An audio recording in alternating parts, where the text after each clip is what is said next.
الحمد للہ نحمده ونصلي على رسوله الكريم اما بعد فاعوذ باللہ من الشیطان الرجیم بسم اللہ الرحمن الرحیم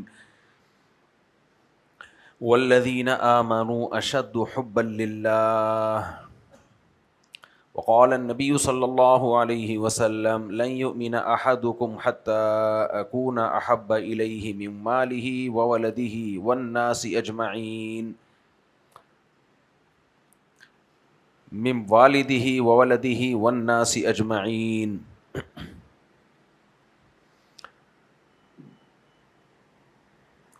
قرآن مجید کی ایک آیت تلاوت کی ہے اور نبی صلی اللہ علیہ وسلم کی ایک حدیث۔ دعا ہے اللہ تعالیٰ صحیح طرح سے بات کہنے کی، سننے کی، سمجھنے کی، اور پھر ہم سب کو اللہ تعالیٰ عمل کی توفیق عطا فرمائے۔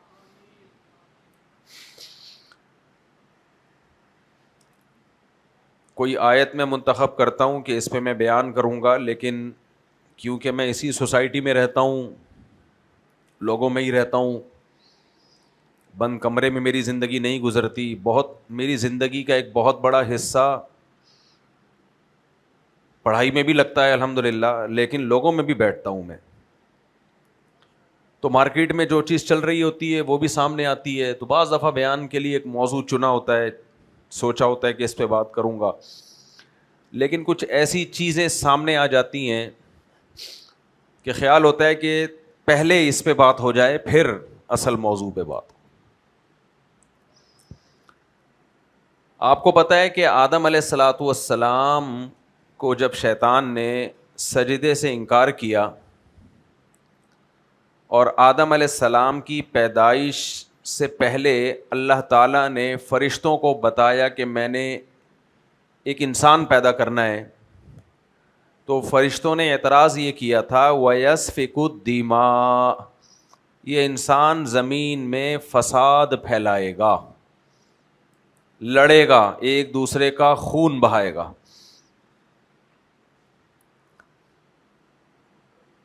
فرشتوں کو یہ اندازہ اس لیے ہو گیا تھا کہ انہیں پتا تھا کہ ایک ایسی مخلوق دنیا میں آنے والی ہے جس مخلوق کے پاس خواہشات بھی ہیں اور عقل بھی ہے۔ مائک کی آواز تھوڑی سیٹ کریں۔ اس مخلوق کے پاس دماغ بھی ہے اور خواہشات بھی ہیں۔ جانوروں کے پاس خواہشات ہیں، دماغ نہیں ہے، لہذا وہ اپنی خواہشات کو محدود پیمانے پر پوری کرتے ہیں، بہت محدود ہے نا۔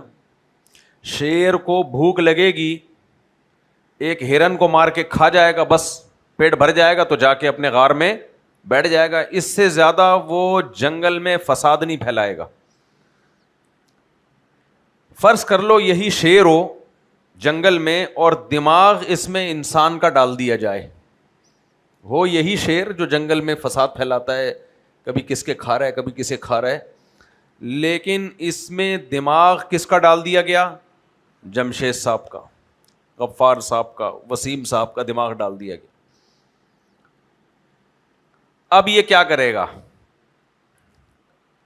اب یہ ایسا نہیں کرے گا کہ جا کے ہرن کو مارے اور گرا کے کھا جائے، نا نا نا نا نا، یہ کہے گا کہ یار ہر دفعہ مجھے اتنی محنت کرنی پڑتی ہے ہرن کو مارنے میں، بعض دفعہ تو ہفتوں بھوک برداشت کرنی پڑتی ہے، کوئی ہرن پکڑائی میں ہی نہیں آتا، ہرن مجھے دیکھ کے ہرن کی طرح غائب ہو جاتا ہے۔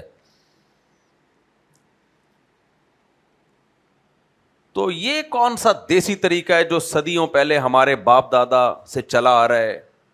جب شدید بھوک لگے تو اپنی کچھار سے باہر آؤ، ہرن کو تلاش کرو، مل گیا ٹھیک ہے، نہیں تو اسی بھوک میں مزید 4 دن گزارو، لاغر ہو جاؤ۔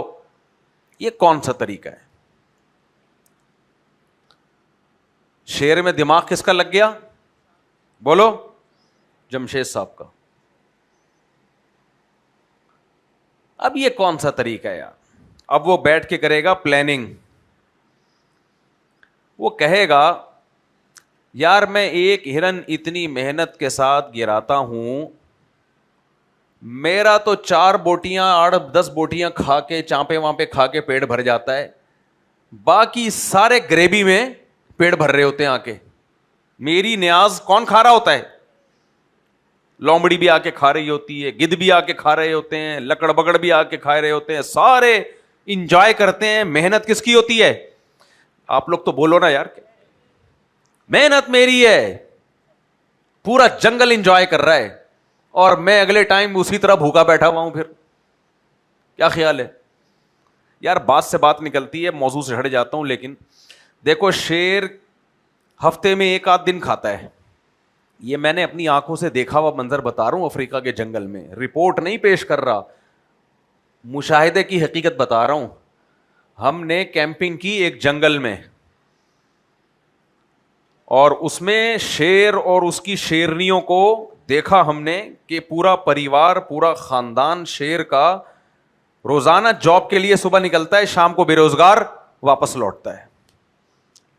ایک ہفتے تک اس کو جاب بولو نہیں ملی. تو جنگل میں جو گائیڈ کرنے والے ہوتے ہیں, ان کے وائرلیس پہ رابطے ہوتے ہیں. یہ زیمبیا کے جنگل کی بات کر رہا ہوں. ان کے وائرلیس پہ رابطے ہوتے ہیں کہ ادھر شیر کو کوئی ملی ہے جاب اچھی, تو فوراً ہمارے جو گائیڈ تھا نا, وہ جیپ بھگا کے ہمیں ادھر لے گیا کہ اب شیر کے پاس کوئی اچھی ویکینسی آئی ہے اور اس کی بھی دال روٹی کا انتظام ہو گیا ہے. 4-5 دنوں سے وہ بھوکا اپنے پورے خاندان کے ساتھ. ہم لوگ پہنچ گئے, مغرب کے بعد کا ٹائم تھا. مغرب ہم نے وہیں پڑھی, شیر کی لوکیشن پہ پہنچ کے. کیمرے میں نے آن کر لیے, اپنے موبائل کا کیمرہ, کہ اب اس کی میں ویڈیو بناؤں گا, دیکھتا ہوں کہ بھائی شیر کے ساتھ ہوں گی 5-6 شیرنیاں, 2-4 8-10 اس کے بچے, پورا خاندان تھا. یہ تو شکر ہے شیر فیملی پلاننگ والوں سے متاثر نہیں ہوا, ورنہ شیر بھی تنہائی دور کرنے کے لیے کتے پال رہا ہوتا. جیسے ہمارا سیکولر لبرل طبقے کا جو بڑھاپا ہے نا, وہ کس کے ساتھ پاس ہوتا ہے؟ آپ لوگ کو تو یہ جملہ سن سن کے تکلیف ہوتی ہے, مفتی صاحب ہر 4 دن بعد فیملی پلاننگ والوں کو رگڑنا شروع کر دیتے ہیں. لیکن آپ کو اندازہ نہیں ہے کہ میں ان کی دم پہ پاؤں رکھ کے کھڑا ہو گیا ہوں, اور ان کی اپنے نظریات کو دنیا میں پروموٹ کرنے کے لیے کروڑوں نہیں اربوں خربوں روپے خرچ کر رہے ہیں, کیونکہ ان کو پتا ہے کہ اس سے مسلم سوسائٹی کا کیسا بیڑا غرق ہوگا. آپ کو پتا نہیں ہے. اس لیے میں جب ان کے خلاف بولتا ہوں تو انہیں اندازہ ہوتا ہے میری بات کے وزن کا, آپ کو اندازہ نہیں ہوتا. نہیں آ رہی سمجھ میں بات؟ جیسے میں ہر تھوڑے دن بعد عاملوں کو رگڑنا شروع کر دیتا ہوں, تو آپ کو تو بولتے ہیں یار کیا عامل لگا کر. عاملوں کو پتا ہے کہ یار یہ مفتی بالکل صحیح کر رہا ہے. عامل کہتے ہیں یار فراڈی تو ہم ہیں, دنیا کو بیوقوف تو ہم بنا رہے ہیں. تو یہ مفتی ہمارے پیچھے پڑ گیا ہے, جتنا پڑ گیا اس کو اس سے زیادہ پڑھنا چاہیے. عاملوں کو پتا ہے کہ ہمارا فراڈ اس مفتی کے بیانات سے بہت آگے نکل چکا ہے, اس لیے عاملوں کو پتا ہے, وہ کہتے ہیں یار یہ تو بالکل صحیح کر رہا ہے. نہیں آ رہی میرے خیال, رہنے دو, بہت مشکل ہے بات سمجھانا بھائی. تو اسی طرح جو میں ہر 4 دن کے بعد تھوڑا سا فیملی پلاننگ والوں کو رگڑتا ہوں نا, تو یہ باہر کی دنیا کو پتا ہے کہ وہ ہمیں خراب کرنے کے لیے کیا کیا پلاننگ کر رہے ہیں, ہماری نسل روکنے کے لیے, ہمارے خاندانوں کو تباہ کرنے کے لیے. تو ان کو پتا ہے میرے اس بیان کی ویلیو کا. آپ کہتے ہو کیا مفتی صاحب 4 دن کے بعد یہ قصہ لے کے بیٹھ جاتے ہیں. تو شیر کا میں نے پورا کیا دیکھا, خاندان سے پتا چلتا ہے خاندان کس کے ہوتے ہیں. یار تم لوگ بالکل ایسے ٹھس قسم کے لوگ, ایسے نہیں کرو یار, بات کو کمپلیٹ کیا کرو یار. دیکھو میں بھی تو آپ کے سامنے بالکل چاقو چوبند ہو کے بیٹھا ہوں نا. دیکھو کچھ خطیب آتے ہیں ایسے بیان کرتے ہیں, پتہ ہی نہیں چل رہا ہے ان کو خود بھی سمجھ میں آ رہا ہے کہ نہیں آ رہا. تو میں جب پوری توجہ کے ساتھ آپ کی طرف مشغول ہوں, تو آپ کی بھی پوری توجہ میری طرف ہونی چاہیے. تو خاندان کس کے ہوتے ہیں؟ شیروں کے. پریوار ہوتا ہے, خاندان ہوتا ہے شیروں کا. آپ جنگلوں میں جا کے دیکھو, ہم نے دیکھا ہے 1-2-4 شیرنیاں ہوں گی اور پھر ان کے بچے دبا کے گھوم رہے ہوں گے.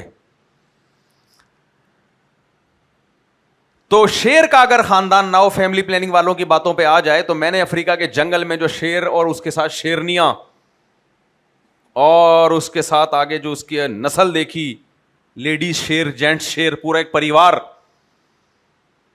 شیر فیملی پلاننگ والوں پہ عمل کرتا تو 2-4 کتے لے کے بولو گھوم رہا ہوتا, خاندان ہی بڑھ جاتا بیچارے کا. اس کی تو طاقت ہی اس کا پریوار ہے, خاندان ہے. لہذا شیر جاب کے لیے نکلا, ہم وہاں پہنچے تو جاب کے لیے اکیلا نہیں تھا, اس کے بیٹے بیٹیاں بہو پوتے پوتیاں نواسیاں سب اس کے ساتھ تھے. اس سے پتہ چلتا ہے کہ جب آپ کی اولاد ہوتی ہے تو آپ اکیلے نہیں کماتے, خاندان بھی آپ کے ساتھ کمانے میں شریک ہوتا ہے, سب مل کے کماتے ہیں تو گھر میں برکتیں آتی ہیں. اور اکیلے ہوتے ہو تو برکتیں مارکیٹ سے شارٹ. یہ لوگ کہتے ہیں نا اتنا بڑا خاندان ہوگا تو کھلانا پڑے گا. او بھائی کھلانا تو پڑتا ہے لیکن اس کا آؤٹ پٹ بھی تو ہے. شیر نے کتنے دن پالا ہوگا ان شیرنیوں کے بچوں کو, یا شیرنی نے کتنے دن پالا ہوگا؟ تھوڑے دن پالا ہوگا. اور وہ پالنے کے لیے اس کی چھاتیوں میں دودھ کس نے پیدا کیا؟ اللہ نے.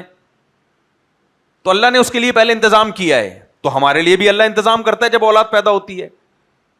پھر اللہ اسی اولاد کے ذریعے آپ کی دال روٹی کا انتظام کرتا ہے. جیسے شیر کا جا کے دیکھ لو جنگل میں, میرے بس میں ہوتا آپ سب کا زیمبیا کا ٹکٹ کرا کے سب کو آپ کے خرچے پہ مکان لے جاتا جنگل, کیونکہ میں آپ کے خرچے پہ بیان میں اپنے خرچے پہ کر رہا ہوں, لیکن جنگل میں آپ کو آپ کے خرچے پہ لے کے جاتا اور یہ منظر دکھاتا. خدا کھلاتا بھی ہے اور جن کو تم نے کھلایا ان سے تمہیں کھلواتا بھی ہے. پھر شیر اکیلا وہ شکار نہیں کر سکتا تھا جس شکار کی ابھی میں آپ کو واقعہ سنانے والا ہوں. پورا خاندان اس کے ساتھ تھا. خاندان نہ ہوتا تو کتے ہوتے, اور کتے شیر کا ساتھ بولو نہیں, کیونکہ کتا تو کتا ہے. تو اب کیا ہے کہ جی وہ ہم پہنچ گئے لوکیشن پہ. اب ہم نے دیکھا جناب 5-6 دن کا بھوکا شیر. ہم کئی دنوں سے تعاقب کر رہے تھے اس کا, کئی دنوں سے تو نہیں, چند دنوں سے. کبھی ہرن کے پیچھے بھاگتا ہے, ہرن مارکیٹ سے شارٹ, کبھی کس کو, جن سارے شکار مس ہو گئے. تو ہمیں پتا چلا کہ ایک بھینسا ہے. آپ کہہ رہے ہو کہ مفتی صاحب ہم دینی باتیں سننے کے لیے آتے ہیں, کیا یہ شیر بھینسے کے کس سے لے کے بیٹھ گئے؟ تبھی میرے بیانات میں نا لوگوں کے نیچے کمنٹس ہوتے ہیں, اس مولوی کو کس سے کہانیوں کے علاوہ کچھ نہیں آتا. بھائی صاحب ان قصوں میں اسباق ہیں, قرآن نے کتنے واقعات سنائے ہیں اور ان سے اسباق بیان کیے ہیں. لقد کان فی قصصہم عبرۃ لأولی الالباب. قرآن کہتے ہیں واقعات میں عبرت ہوتی ہے. یہ قصے میں جنرل نالج کے لیے سنا رہا ہوتا تو پھر قصہ خواہ ہوتا میں, یہ جنرل نالج کے لیے نہیں سنا رہا, اس میں عبرت کے اسباق ہیں. سمجھ میں نہیں آ رہی بات؟ تو ہم پہنچ گئے لوکیشن پہ. تو شیر نے کیا کیا, ایک بھینسا. اچھا, شیر کی عادت ہوتی ہے کہ چھوٹی موٹی مہمات پر اپنے بچوں کو اور بیگم کو بھیجتا ہے. یہ چھوٹے موٹے کیس ہیں, چوہے کا شکار کرنا ہے, یا یہ وہ کوئی ہائنا وائنا آیا ہوا ہے ایک آدھ, یا چھوٹا موٹا کوئی لومڑی شومڑی ٹائپ کی چیزیں. چل تم جاؤ, میں یہاں آرام سے بیٹھا ہوں, کوئی مسئلہ ہوگا تو مجھے بتانا. ہمارے ایک دوست نے ڈاکومنٹری دیکھی, انہوں نے بتایا کہ اوریجنل ڈاکومنٹری, یعنی کوئی فرضی نہیں, ڈاکومنٹری تو ہوتی ہے اوریجنل ہے, گورے بناتے ہیں. اس میں کہتے ہیں ہم نے دیکھا کہ شیرنی کو چاروں طرف سے گھیر لیا ہائنا نے. ہائنا کی ایک جماعت ہوتی ہے نا جو لکڑ بگڑ نہیں ہوتے بڑے عجیب سے. شیر سو رہا ہے آرام سے. شیر کیا کر رہا ہے؟ سو رہا ہے. اب بیچاری شیرنی پریشان ہے کہ میرا میاں آئے گا مجھے ان بدماشوں سے بچائے گا. بھائی ویڈیو نہ بناؤ, ٹھیک ہے نا. میرا ہسبینڈ آئے گا اور مجھے ان بدماشوں سے بچائے گا. 5-6 لکڑ بگڑ وہ اکیلی شیرنی پہ اٹیک کرنے کے لیے, اس کو کھانے کے لیے. شیر نے کیا کیا, صرف ایک آنکھ کھولی ہے یوں کر کے دیکھنے کے لیے منظر. یہ بتا رہا ہوں کہ عورت کے ساتھ اس کا شوہر ہوتا ہے نا تو عورت کو تحفظ ہوتا ہے. آج جو ڈراموں فلموں نے اور میڈیا نے مرد اور عورت کا فرق ختم کر دیا. عورت کو کہا کہ جتنا مضبوط مرد ہے اتنی ہی مضبوط تم ہو, لہذا تمہیں مرد کی بالکل ضرورت نہیں ہے. لہذا تمہارے میاں سے اگر تمہارا پھڈا ہو تو جس اسٹائل سے میاں نے بات کرنی ہے تم نے بالکل اسی اسٹائل سے اس کو جواب دینا ہے. اگر وہ ایک چماٹ لگاتا ہے, غلط کرتا ہے چماٹ لگانا, میں اس کو پروموٹ نہیں کر رہا, اگر وہ ایک چماٹ لگاتا ہے تم نے رکھ کے اسی اسپیڈ کے ساتھ اس کو چماٹ لگانا ہے, کیونکہ تم میں اور اس میں کوئی فرق, جملہ مکمل کر لو, کیا ہو گیا بھائی, نہیں ہے.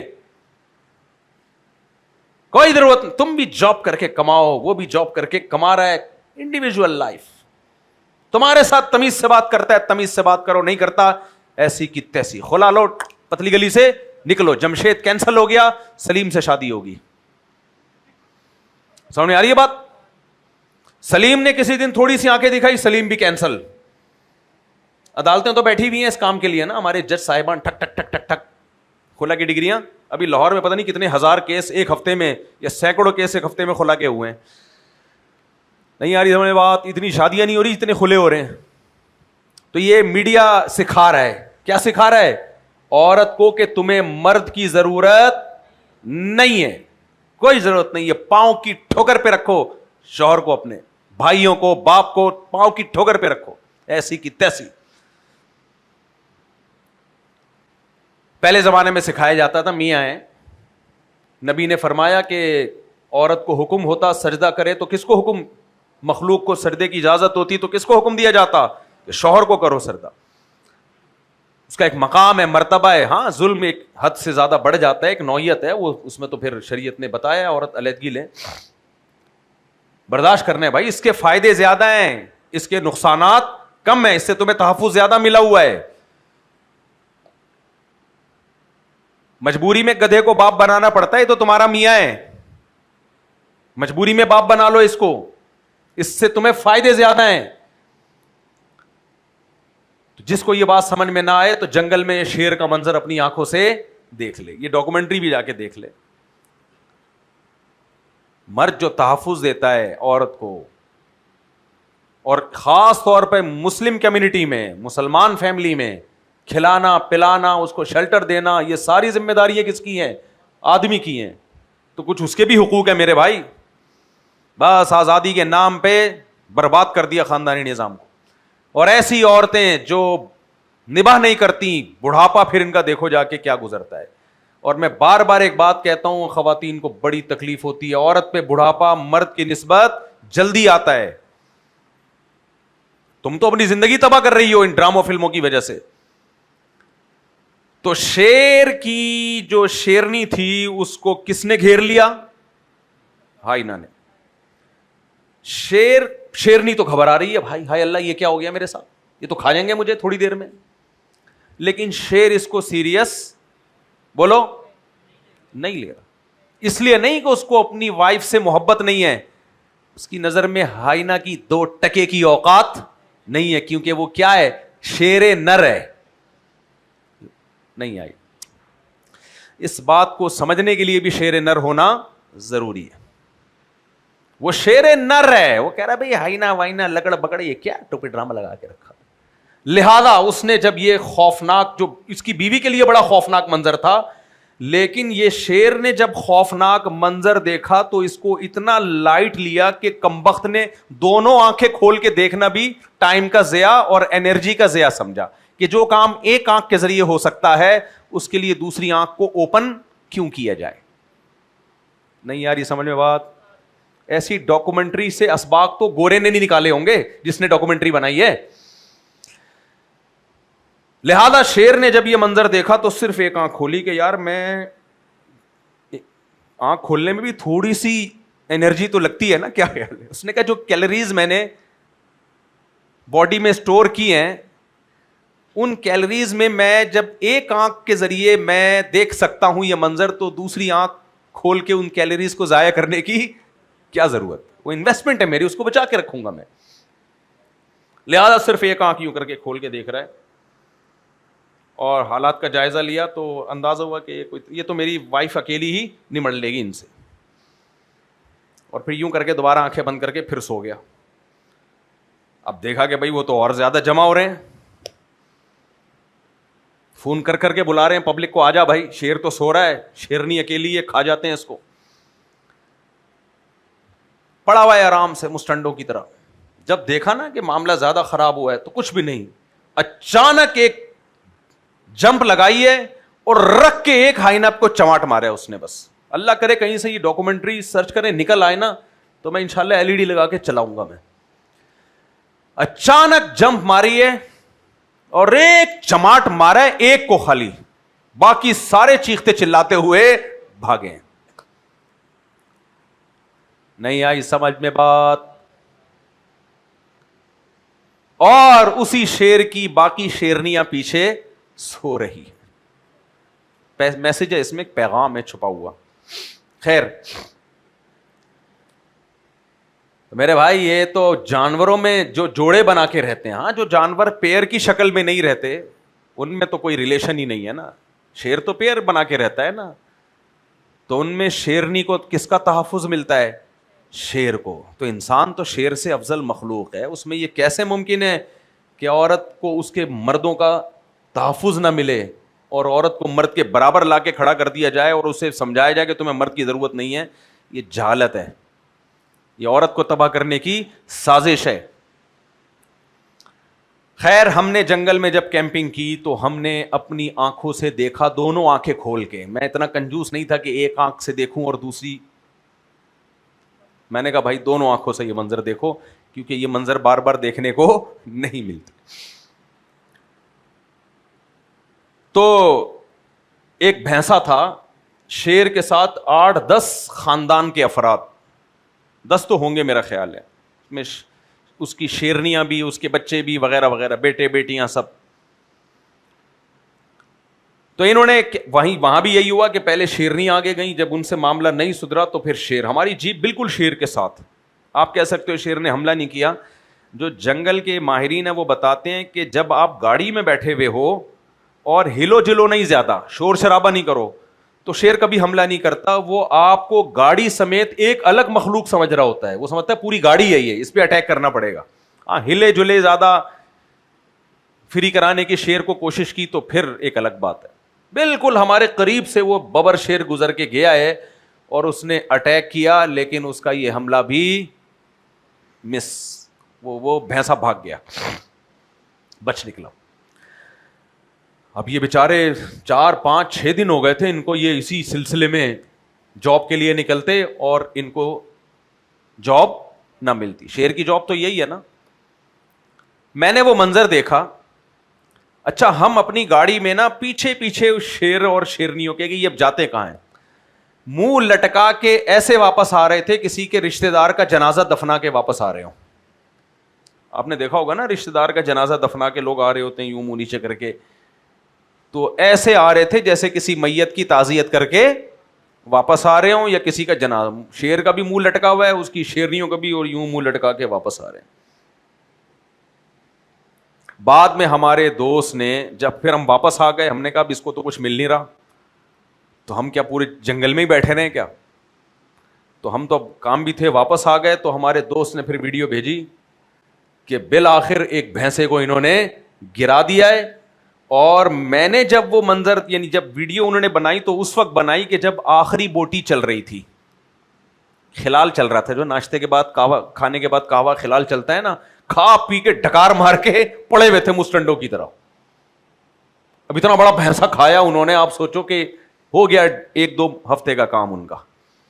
لیکن وہ بھینسا اکیلے نے نہیں کھایا, انہوں نے تو کھایا. جب ان کا پیٹ بھر گیا تو جتنے بھی جانور جنگل کے جو کئی دنوں سے فاقوں پہ تھے سارے آئے, اور وہ بھی اس ڈنر میں ان کے ساتھ شریک ہو گئے.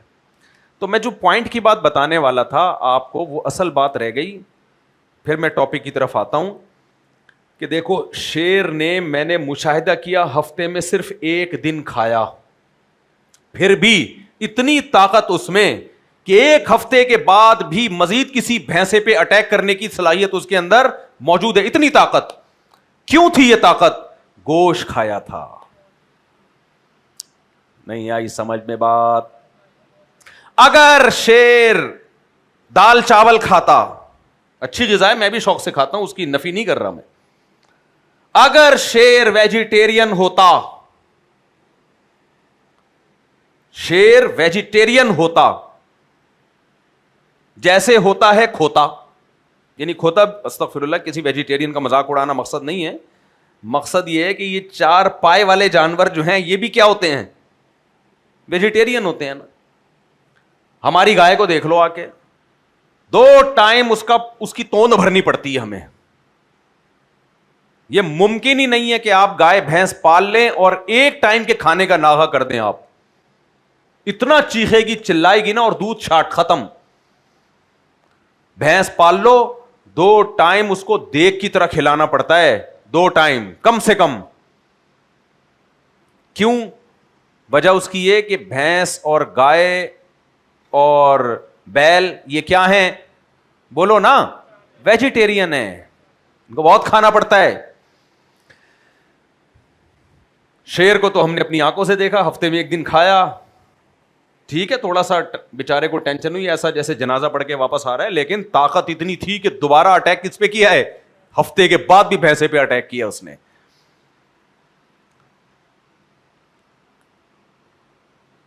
بکری کو دیکھ لو, ویجیٹیرین ہے, سارا دن کھاتی ہے اور مینگنیاں بنا کے نکالتی ہے, ادھر سے آؤٹ ان پٹ, ادھر سے آؤٹ پٹ. دیکھا ہے بکری کو, کھاتی رہے گی مینگنیاں بنا کے. مینگنیاں بنانے کی مشین ہے بکری. ادھر کھاؤ, ادھر دنیا میں کیا پھیلا رہی ہے, مینگنیاں. وہ بھی فائدے مند چیز ہے, اس سے زمین کو کھاد ملتی ہے, اللہ کا بنایا ہوا نظام ہے. تو اس لیے تو میرے بھائی ہمارے پیغمبر صلی اللہ علیہ وسلم نے جو کھانے کا سردار جس چیز کو قرار دیا وہ کیا ہے, گوشت. سمجھ میں آ رہی ہے بات؟ اسی وجہ سے ہماری مذہبی رسومات میں گوشت ہی ملتا ہے. بقرعید ہماری مذہبی رسم ہے, اس میں ہمیں کیا کھلایا جاتا ہے, بولو نا, گوشت.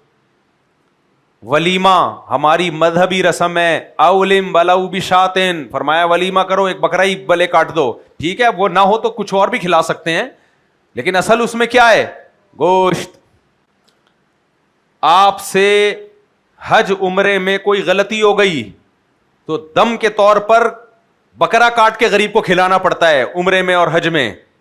وہاں بھی کھیرا ککڑی بولو نہیں, جو بڑی جنایت ہوئی ہے تو گوشت کھلانا پڑے گا, بکرا صدقہ کرنا پڑے گا, دمبا صدقہ کرنا پڑے گا.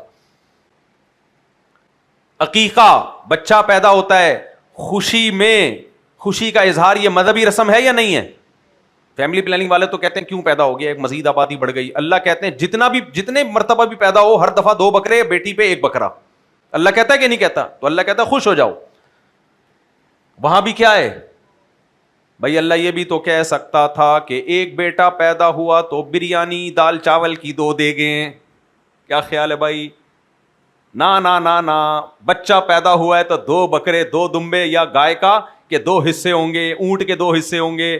لڑکی پیدا ہوئی ہے تو 1 بکرا 1 دمبا, اونٹ کا 1 حصہ, اس کے بغیر عقیقہ نہیں ہوتا. تو اب سمجھ میں آیا اللہ میاں ہمیں گوشت کیوں کھلا رہے ہیں؟ نہیں آئے سمجھ میں, میرا خیال ہے اسی لیے کھلا رہے ہیں کہ تھوڑا کھاؤ گے سروائیو زیادہ کرو گے, اور اگر ویجیٹیرین بنے تو سارا دن کھاندے ہی رہو گے, کھاندے ہی رہو گے سارا دن. باقی سبزی بھی کھانی چاہیے, اس کا میں منکر نہیں ہوں, وہ بھی ضروری ہے ہماری باڈی کے لیے. انسان کو دونوں خوراکوں سے اللہ نے بنایا ہے. ہم نے پرانی کتابوں میں پڑھے, حکیموں کی کچھ پرانی کتابیں پڑھی ہوئی ہیں, اس میں لکھا ہوتا تھا کہ جب سفر پہ جاؤ تو وہ خوراک کھاؤ جس سے پیٹ کم بھرتا ہو لیکن زیادہ ٹائم کھائے بغیر نکل جائے. اور نیچے لکھا ہوتا تھا یعنی گوشت. پرانے حکیموں نے کیا لکھا ہوتا تھا, پہلے زمانے میں جب سفر پہ جاتے تھے نا تو بیت الخلا کی حاجت, کیا خیال ہے, بار بار بیت الخلا, یہ بہت مشکل کام ہوتا تھا. تو اس میں حکیموں نے لکھا ہوتا تھا وہ خوراک کھانی چاہیے سفر میں جس خوراک میں خوراک کم کھائی جائے, چلے زیادہ ٹائم تک. تو وہ کون سی خوراک؟ گوشت. اچھا خیر, ہم اپنے ٹاپک کی طرف آتے ہیں, تو کہیں اور چلے گئے. یہ میں بھائی اس لیے بتا رہا ہوں کہ آج کل کچھ لوگ ویجیٹیبل کو بہت زیادہ پروموٹ کر رہے ہیں, انٹرنیٹ پہ آ کے لوگ ان کی باتوں میں آ کے بیوقوف بن رہے ہیں. آپ سبزیاں بھی کھائیں, ہمارے نبی نے لوکی کو بہت پسند کیا ہے, ہمارے نبی نے کچھ پھل ہیں قرآن میں جس کی بڑی تعریف ہے, سب کچھ کھانا چاہیے, لیکن گوشت کیا ہے, کھانوں کا بادشاہ ہے, اس کو بادشاہ ہی رہنے دینا چاہیے. مسلمان ہمیشہ سے گوشت کھاتے آئے ہیں, اور یہ ہمارے مذہب کا حصہ ہے یہ. تو میں جو اصل ٹاپک بیان کر رہا تھا آپ کے سامنے وہ یہ تھا کہ شیر جو ہے وہ یعنی اتنی محنت کرتا ہے اور تھوڑا سا کھاتا ہے, باقی سارے محلے پڑوس والے آ کے کھا کے چلے جاتے ہیں. اب شیر میں ہم نے دماغ لگا دیا جمشید کا, انسان کا دماغ لگا دیا ہم نے. اب وہ یہ حرکت نہیں کرے گا. اب وہ کہے گا یار صدیوں سے میں محنت میری ہوتی ہے, فائدہ کون اٹھاتا ہے؟ محلے پڑوس والے. اور پھر ایک ہفتے کے بعد دوبارہ مجھے چاہیے بھینسا, وہ کبھی ملتا ہے کبھی نہیں ملتا. تو پلاننگ سب سے پہلے وہ ڈیپ فریزر ایجاد کرتا. وہ کہتا آئندہ سے جب میں کوئی ہرن ماروں گا, کوئی بھینسا ماروں گا تو جتنا کھانا ہوگا کھاؤں گا, باقی اٹھا کے کہاں ڈال دوں گا میں؟ فریزر میں. کیا خیال ہے بھائی, کرتا کہ نہیں کرتا؟ اب جب فریزر میں ڈالتا تو اس کے جو باقی لوگ ہیں, شیرنیاں اور بچے مچے, وہ ظاہر ہے اس سے نکال کے کھاتے. پھر جب نکال کے کھاتے تو ایک دن شیرنی نے 2 بوٹیاں زیادہ لے لی اور دوسری والی شیرنی نے 2 کے بجائے 4 بوٹیاں لے لی. دونوں سوکنوں کی آپس میں جنگ ہے بھائی, کہ یہ میرے میاں نے 1 ہفتے کے لیے ہرن اس میں اسٹور کیا تاکہ ہفتہ چلے, کمبخت تو ڈبل کیوں کھا رہی ہے, یہ کیسے چلے گا پورا ہفتہ؟ وہیں سے لڑائی شروع ہو چکی ہوتی کہ نہیں ہو چکی ہوتی؟ اور پھر یہ لڑائیاں بڑھتے بڑھتے بڑھتے بڑھتے جنگل کے جتنے شیر ہیں پھر وہ آپس میں لڑتے. یہ پھیلتی لڑائی, کیونکہ یہ شیرنی جس کے خاندان کی ہوتی وہ شیر کے سالے آ جاتے لڑنے کے لیے. اس سے اوے ہم نے تجھے اپنی بہن نکاح میں اس لیے دی تھی کہ تو بوٹیوں پہ لڑائیاں کروائے گھر میں. سالے آتے شیر کے, کیونکہ سب کے دماغ جمشید کا ہوتا نا, اس اکیلے کا تھوڑی ہوتا. کسی کے سلیم کا دماغ ہے, کسی کے جمشید کا دماغ ہے, کسی کے غفار کا دماغ ہے.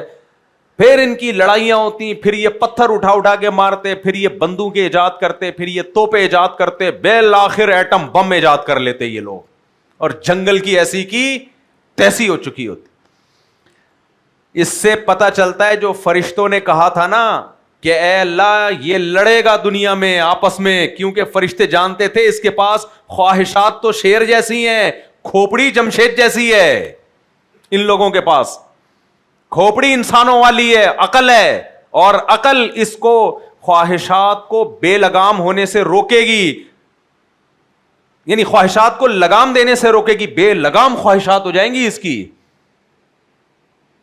یہ صرف گوشت پکا کے نہیں کھائے گا, یہ گوشت کے کوفتے بنائے گا, پھر مسالے ایجاد کرے گا, پھر مسالہ بنانے والی کمپنیاں, پھر ان کمپنیوں کی آپس کی لڑائیاں. اس کے تو بنیاد میں ہی, خون میں ہی کیا شامل ہے؟ جھگڑے پھڈے.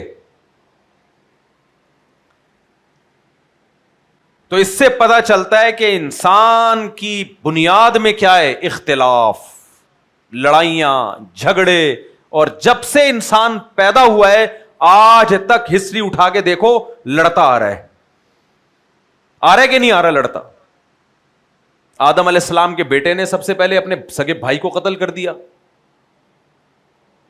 قربانی اس کی قبول ہوئی ہے, میری قبول نہیں ہوئی, تو حسد میں آ گیا, جیلس ہو گیا کہ یار یہ کیا ہو رہا ہے. اس کی عزت بڑھ گئی, میری عزت کم ہو گئی, سگے بھائی نے سگے بھائی کو مار دیا.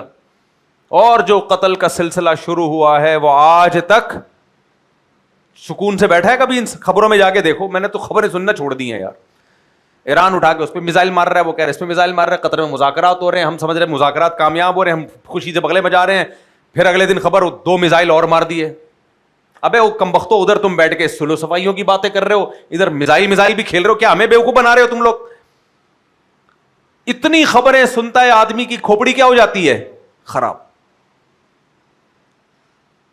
ایک ایک وقت میں ایک ملک سے سلو بھی چل رہی ہے, اسی ملک سے لڑائی بھی چل رہی ہے, اس کے پڑوس سے سلو بھی چل رہی ہے, اس کے پڑوس سے لڑائی بھی چل رہی ہے. کھچڑی پکی ہوئی ہے دنیا میں. گلی محلوں میں جاؤ, میاں بیوی کو دیکھو, ساس سسر کو دیکھو, بہو کو داماد کو, ایک مسجدوں میں دیکھو امام کے پھڈے چل رہے ہیں کمیٹی والوں سے, کمیٹی کے پھڈے چل رہے ہیں امام سے, اگر امام سے نہیں چل رہے تو کمیٹی کے آپس میں چل رہے ہیں, تنظیموں کے پھڈے چل رہے ہیں, مدرسوں کے پھڈے چل رہے ہیں, یہ الگ بنا دیا, وہ الگ بنا دیا, یہ ایسا کر دیا, ویسا کر دیا. کوئی تمیز سے بیٹھا ہے آج تک؟ میرے بیانات کی وجہ سے بھی گھروں میں پھڈے چل رہے ہیں. اس کو مت سنو, اس کو مت سنو, یہ ہمارے گھر کو کیا کرے گا, خراب کرے گا. اور میاں کہہ رہے اسی کو سنوں گا, باقی کسی کو نہیں سنوں گا, اسی کو سن کے مجھے سکون ملتا ہے. میں کر تو نہیں سکتا دوسری شادی, لیکن مل کے بیگم سکون تو لینے دو کم از کم مجھے. اس پہ لڑائیاں چل رہی ہیں.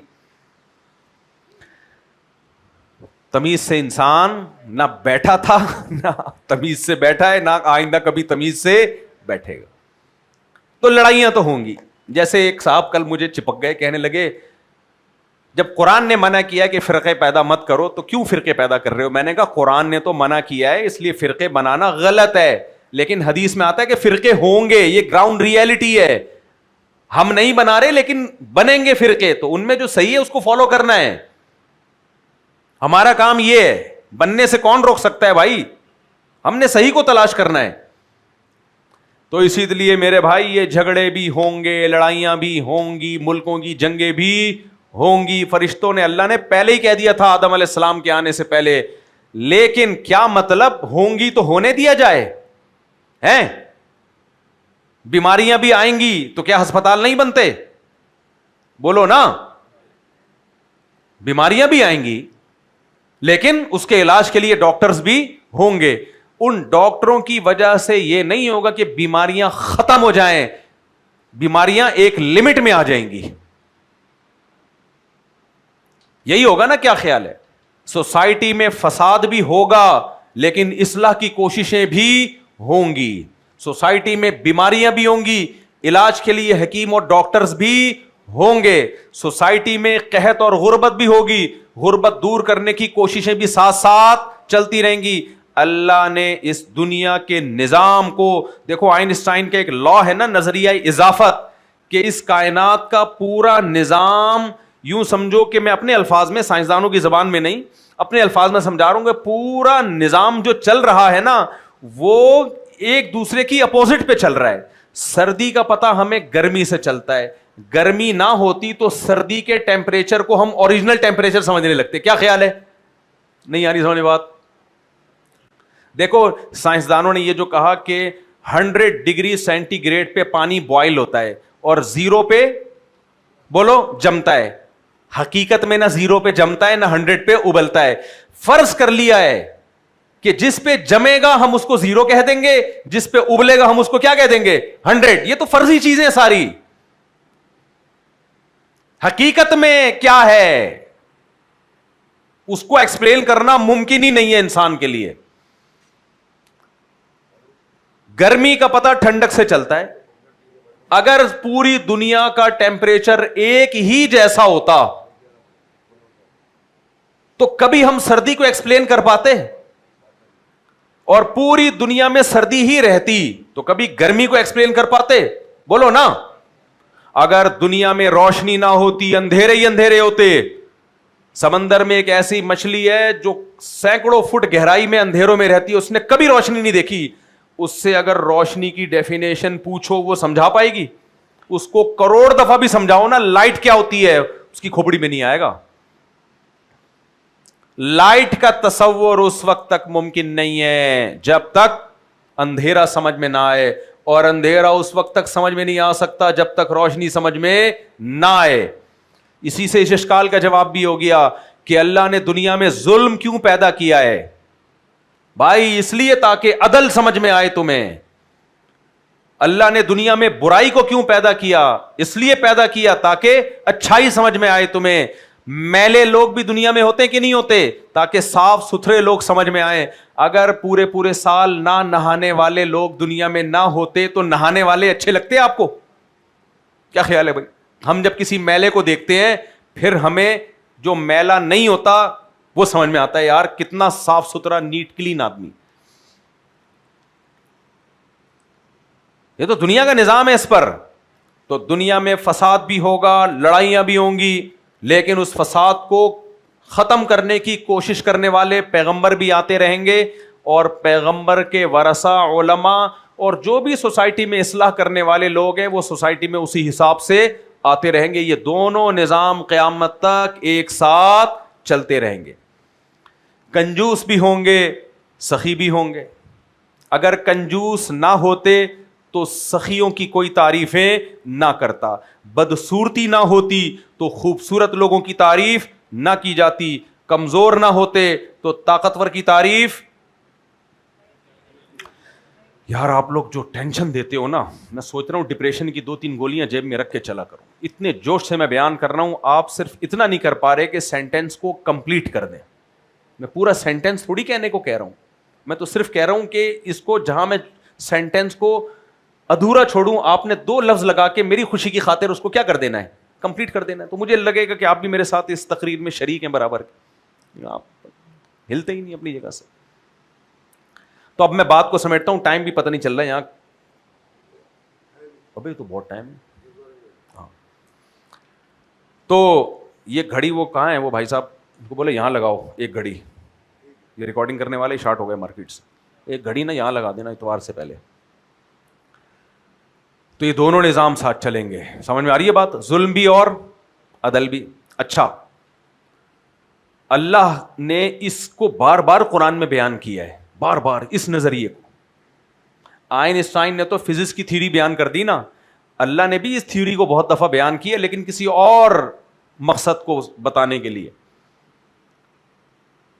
الحمدللہ الذی خلق السماوات والارض وجعل الظلمات والنور, تمام تعریفیں اس اللہ کے لیے جس نے اندھیرے بھی پیدا کیے اور اس کی اپوزٹ, اس کی ضد روشنیاں بھی پیدا کی. اللہ خود بتا رہا ہے سبحان الذی خلق الازواج کلھا, پاک ہے وہ ذات جس نے ہر چیز کے جوڑے بنائے ہیں. یہاں جوڑوں کا مطلب علماء بیان کرتے ہیں ہر چیز کی اپوزٹ بنائی ہے, یہ بھی جوڑے ہی ہیں. مرد کی اپوزٹ کیا ہے, عورت. ہر چیز کی اپوزٹ بنائی ہے اللہ تعالیٰ نے. اسی طرح اندھیروں کی اپوزٹ کیا ہے, یعنی اپوزٹ کا مطلب اس کی وجہ سے وہ سمجھ میں آئے گا. عورت کو دیکھ کے اندازہ لگاؤ کہ جس میں نسوانیت نہیں ہے تو اس کو مرد کہتے ہیں, جس میں مردانگی نہیں ہے اس کو عورت کہتے ہیں. یہ سمجھ میں آئے گا. اب جو سوسائٹی عورت کو مرد بنا رہی ہے وہ اس قدرت کے نظام کو خراب کر رہی ہے کہ نہیں کر رہی ہے, نظام کائناتی بیڑا غرق کر دی. وہ روشنی اور اندھیرے میں فرق ختم کر رہی ہے. میرا مقصد یہ نہیں کہ عورت اندھیروں کی طرح ہے, میں صرف ایک مثال سمجھانے کے لیے, وہ فرق ہی ختم کر رہی ہے. تو اللہ قرآن میں کہتا ہے کہ ہر چیز کے جوڑے بنائے, حتیٰ کہ جب سائنسدانوں نے ایٹم کو توڑا ہے نا, اس میں بھی پازیٹیو نیگیٹو چارج نکلے ہیں. تو وہ جو الیکٹران پہ نیگیٹو ہوتا ہے وہ پازیٹیو کی وجہ سے نیگیٹو لگ رہا ہوتا ہے, اور جس پہ پازیٹیو ہوتا ہے وہ اس نیگیٹو کی وجہ سے پازیٹیو لگ رہا ہوتا ہے. سمجھ میں آ رہی ہے بات کہ نہیں آ رہی ہے؟ تو اس سے اللہ تعالیٰ قرآن میں اس سے یہ ثابت کرتے ہیں کہ انسانوں کی عمل کے لحاظ سے بھی 2 قسمیں ہیں. فَأَلْهَمَهَا فُجُورَهَا وَتَقْوَاهَا, برے بھی ہوں گے اور اچھے بھی ہوں گے. اگر برے نہ ہوتے تو اچھے سمجھ میں ہی نہیں آتے, اچھے نہ ہوتے تو برے سمجھ میں نہیں آتے. تو میں جو اصل بیان کرنا چاہ رہا تھا آپ کے سامنے, اب میں اس پہ آتا ہوں. یہ پورا اس کو سمجھانے کے لیے پوری ایک تمہید تھی یہ. تو اسی طرح یاد رکھو, سوسائٹی میں فسادی بھی ہوں گے اور فساد کا الٹ ہے اصلاح. سوسائٹی کی اصلاح کرنے والے بھی ہوں گے. گھر میں اگر آپ کا خاندان ہے تو اسی گھر میں عین ممکن ہے, لازمی نہیں ہے, کوئی فسادی بھی ہو, اور عین ممکن ہے اس میں کوئی اصلاح کرنے والا بھی ہو. خاندان میں عین ممکن ہے کچھ خاندان کے افراد فسادی ہوں اور کچھ خاندان کے افراد اصلاح کرنے والے ہوں. کیا خیال ہے, ممکن ہے یا نہیں ہے؟ مسجدوں میں ممکن ہے کچھ لوگ نمازی فسادی ہوں اور یہ بھی ممکن ہے کچھ نمازی اصلاح کرنے والے ہوں. کنٹری میں یہ بھی ممکن ہے کچھ لوگ فسادی ہوں اور کچھ لوگ کنٹری کی اصلاح کرنے والے ہوں. یہ سسٹم چلتا رہے گا قیامت تک. تو میں نے اور آپ نے دیکھنا ہے کہ ہمارا شمار فسادیوں میں ہوتا ہے یا سوسائٹی کی اصلاح کرنے والوں میں ہوتا. نہیں آ رہی سمجھ میں بات؟ اب یہ ہم کیسے دیکھیں گے, اس کا معیار کیا ہے؟ کچھ علامتیں احادیث میں بیان کی گئی ہیں, اس سے پتہ چل جاتا ہے کہ کون فسادی ہے اور کون اصلاح کرنے والا.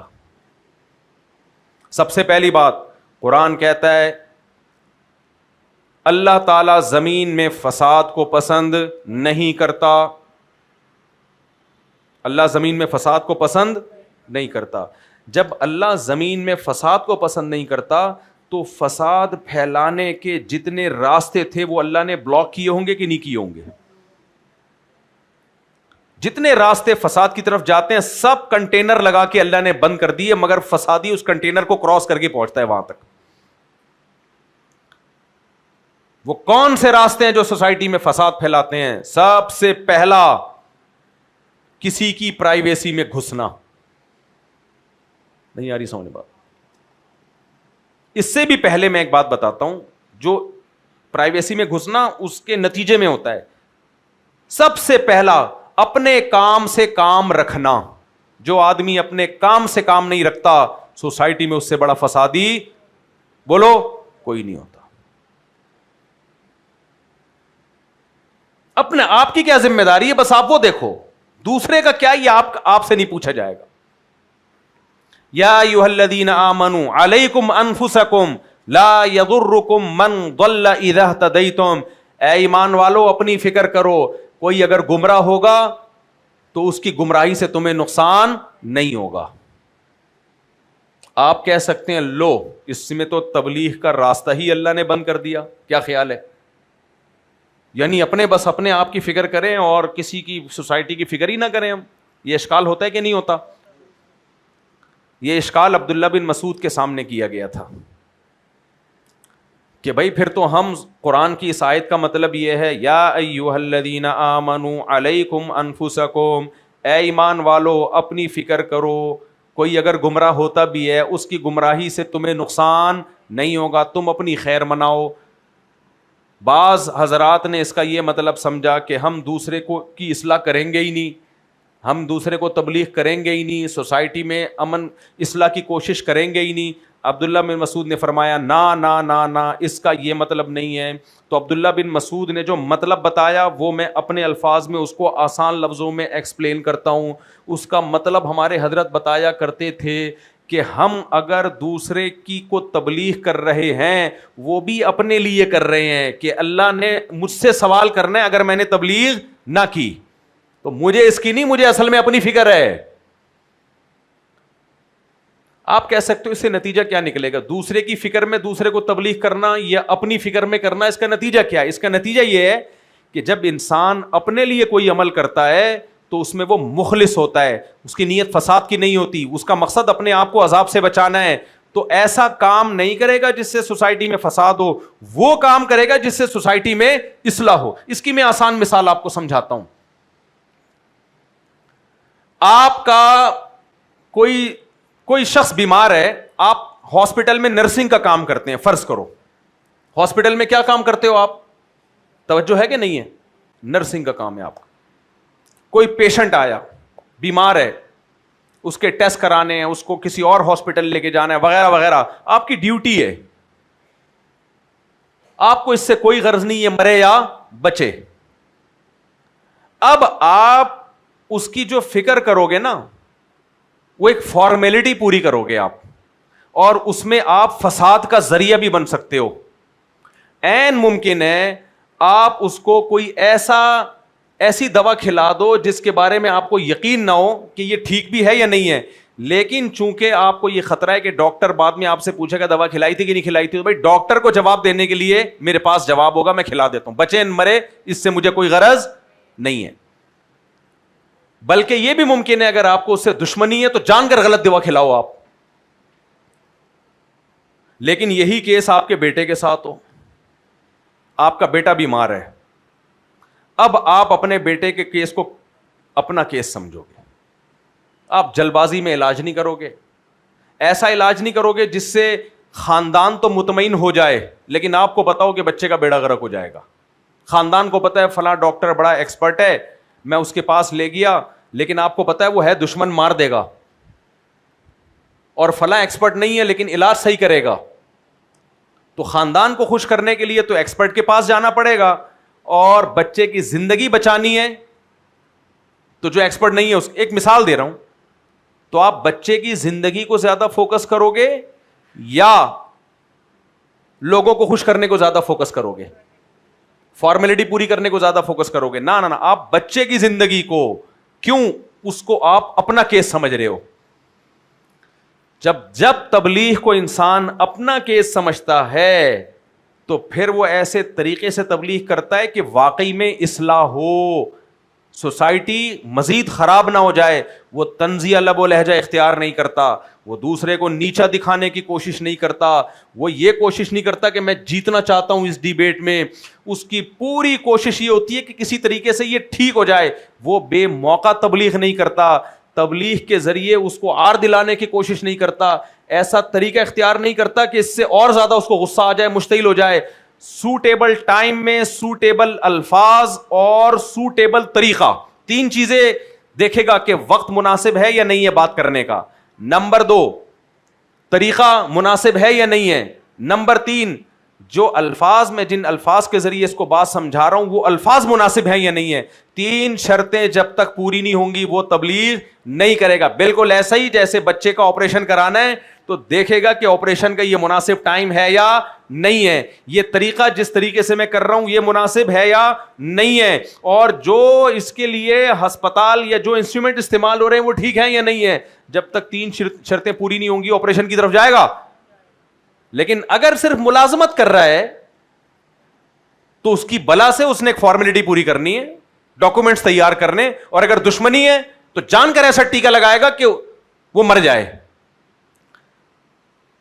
سوسائٹی میں فساد جب پیدا ہوتا ہے جب آپ کا تبلیغ کا طریقہ دنیا میں اصلاح کے لیے نہ ہو, سامنے والے کو نیچا دکھانے کے لیے ہو, اپنی ذاتی ٹھڑک پوری کرنے کے لیے ہو.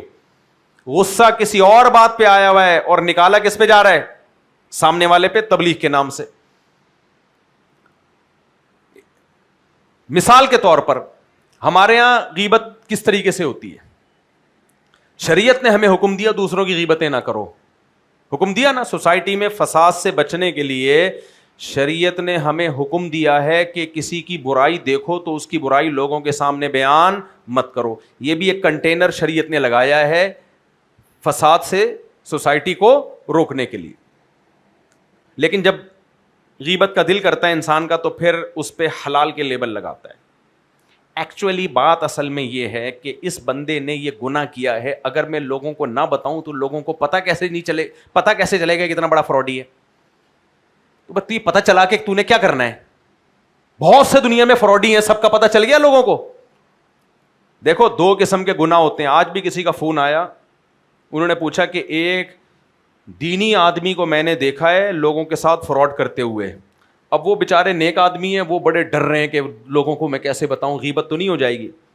میں نے کہا میرے بھائی دینی آدمی ہے, داڑھی ٹوپی والا ہے اور لوگوں کے ساتھ فراڈ کر رہا ہے تو یہ بات لوگوں کو بتانی ہے آپ کو. کیونکہ جب دینی آدمی فراڈ کا مطلب سمجھتے ہو پیسوں میں لین دین میں گڑبڑ کر رہا ہے. میں نے کہا لوگ اس کو بزرگ سمجھتے ہیں, اس سے مالی لین دین کریں گے, جب وہ دغا دے گا تو لوگ تمام علماء سے بدگمان ہوں گے. میں نے کہا بھائی یہ آپ کو لوگوں کو بتانا ضروری ہے. اب جس نے مجھ سے مسئلہ پوچھا اس کی طبیعت میں فساد نہیں ہے.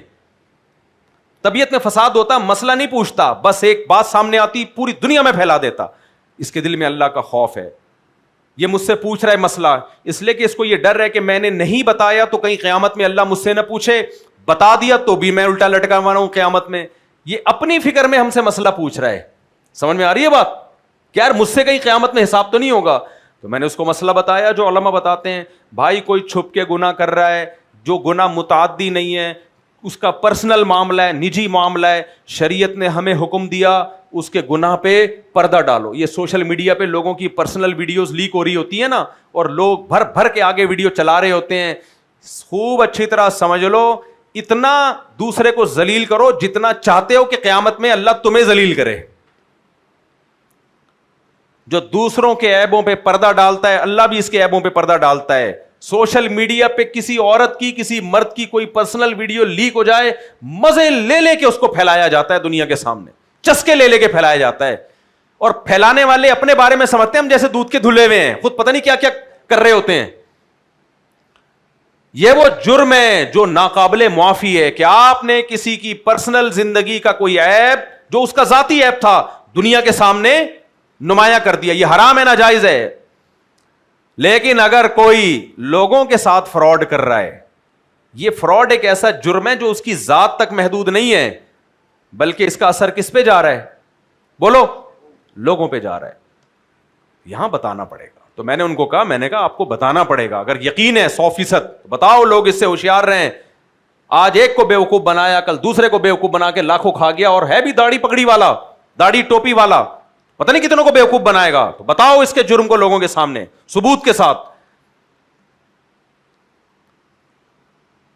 تو یہ ہے کہ یہ تبلیغ اپنے آپ کو اللہ کے عذاب سے بچانے کے لیے ہو رہی ہے، اور ایک یعنی لوگوں کو اس کے عیب دنیا کو دکھایا جا رہا ہے تاکہ اپنی ذمہ داری پوری ہو.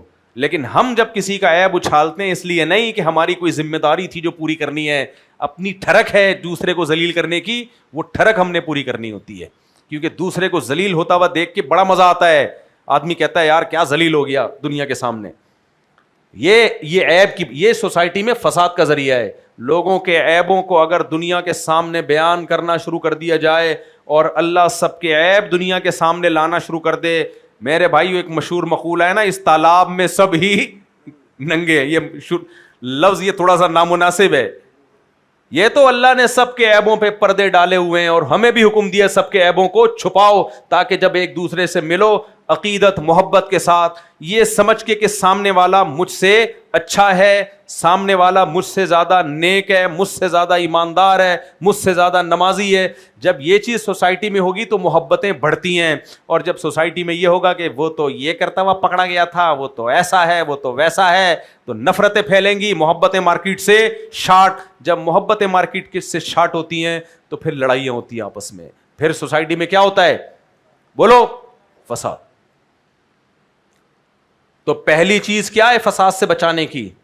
اپنی فکر کرو، دوسروں کی بولو چھوڑ دو. تبلیغ کرنی ہے تو اپنی نیت سے کہ اللہ تو نے مجھ پہ فرض کیا ہے اس لیے میں تبلیغ کر رہا ہوں. فرض نہ کرتا تو میں اپنے اللہ اللہ میں ہی لگا رہتا. تو نے مجھے کہا ہے تو لہذا پھر میں ایسے طریقے سے تبلیغ کروں گا، سوسائٹی کی اصلاح کروں گا کہ ہو جائے.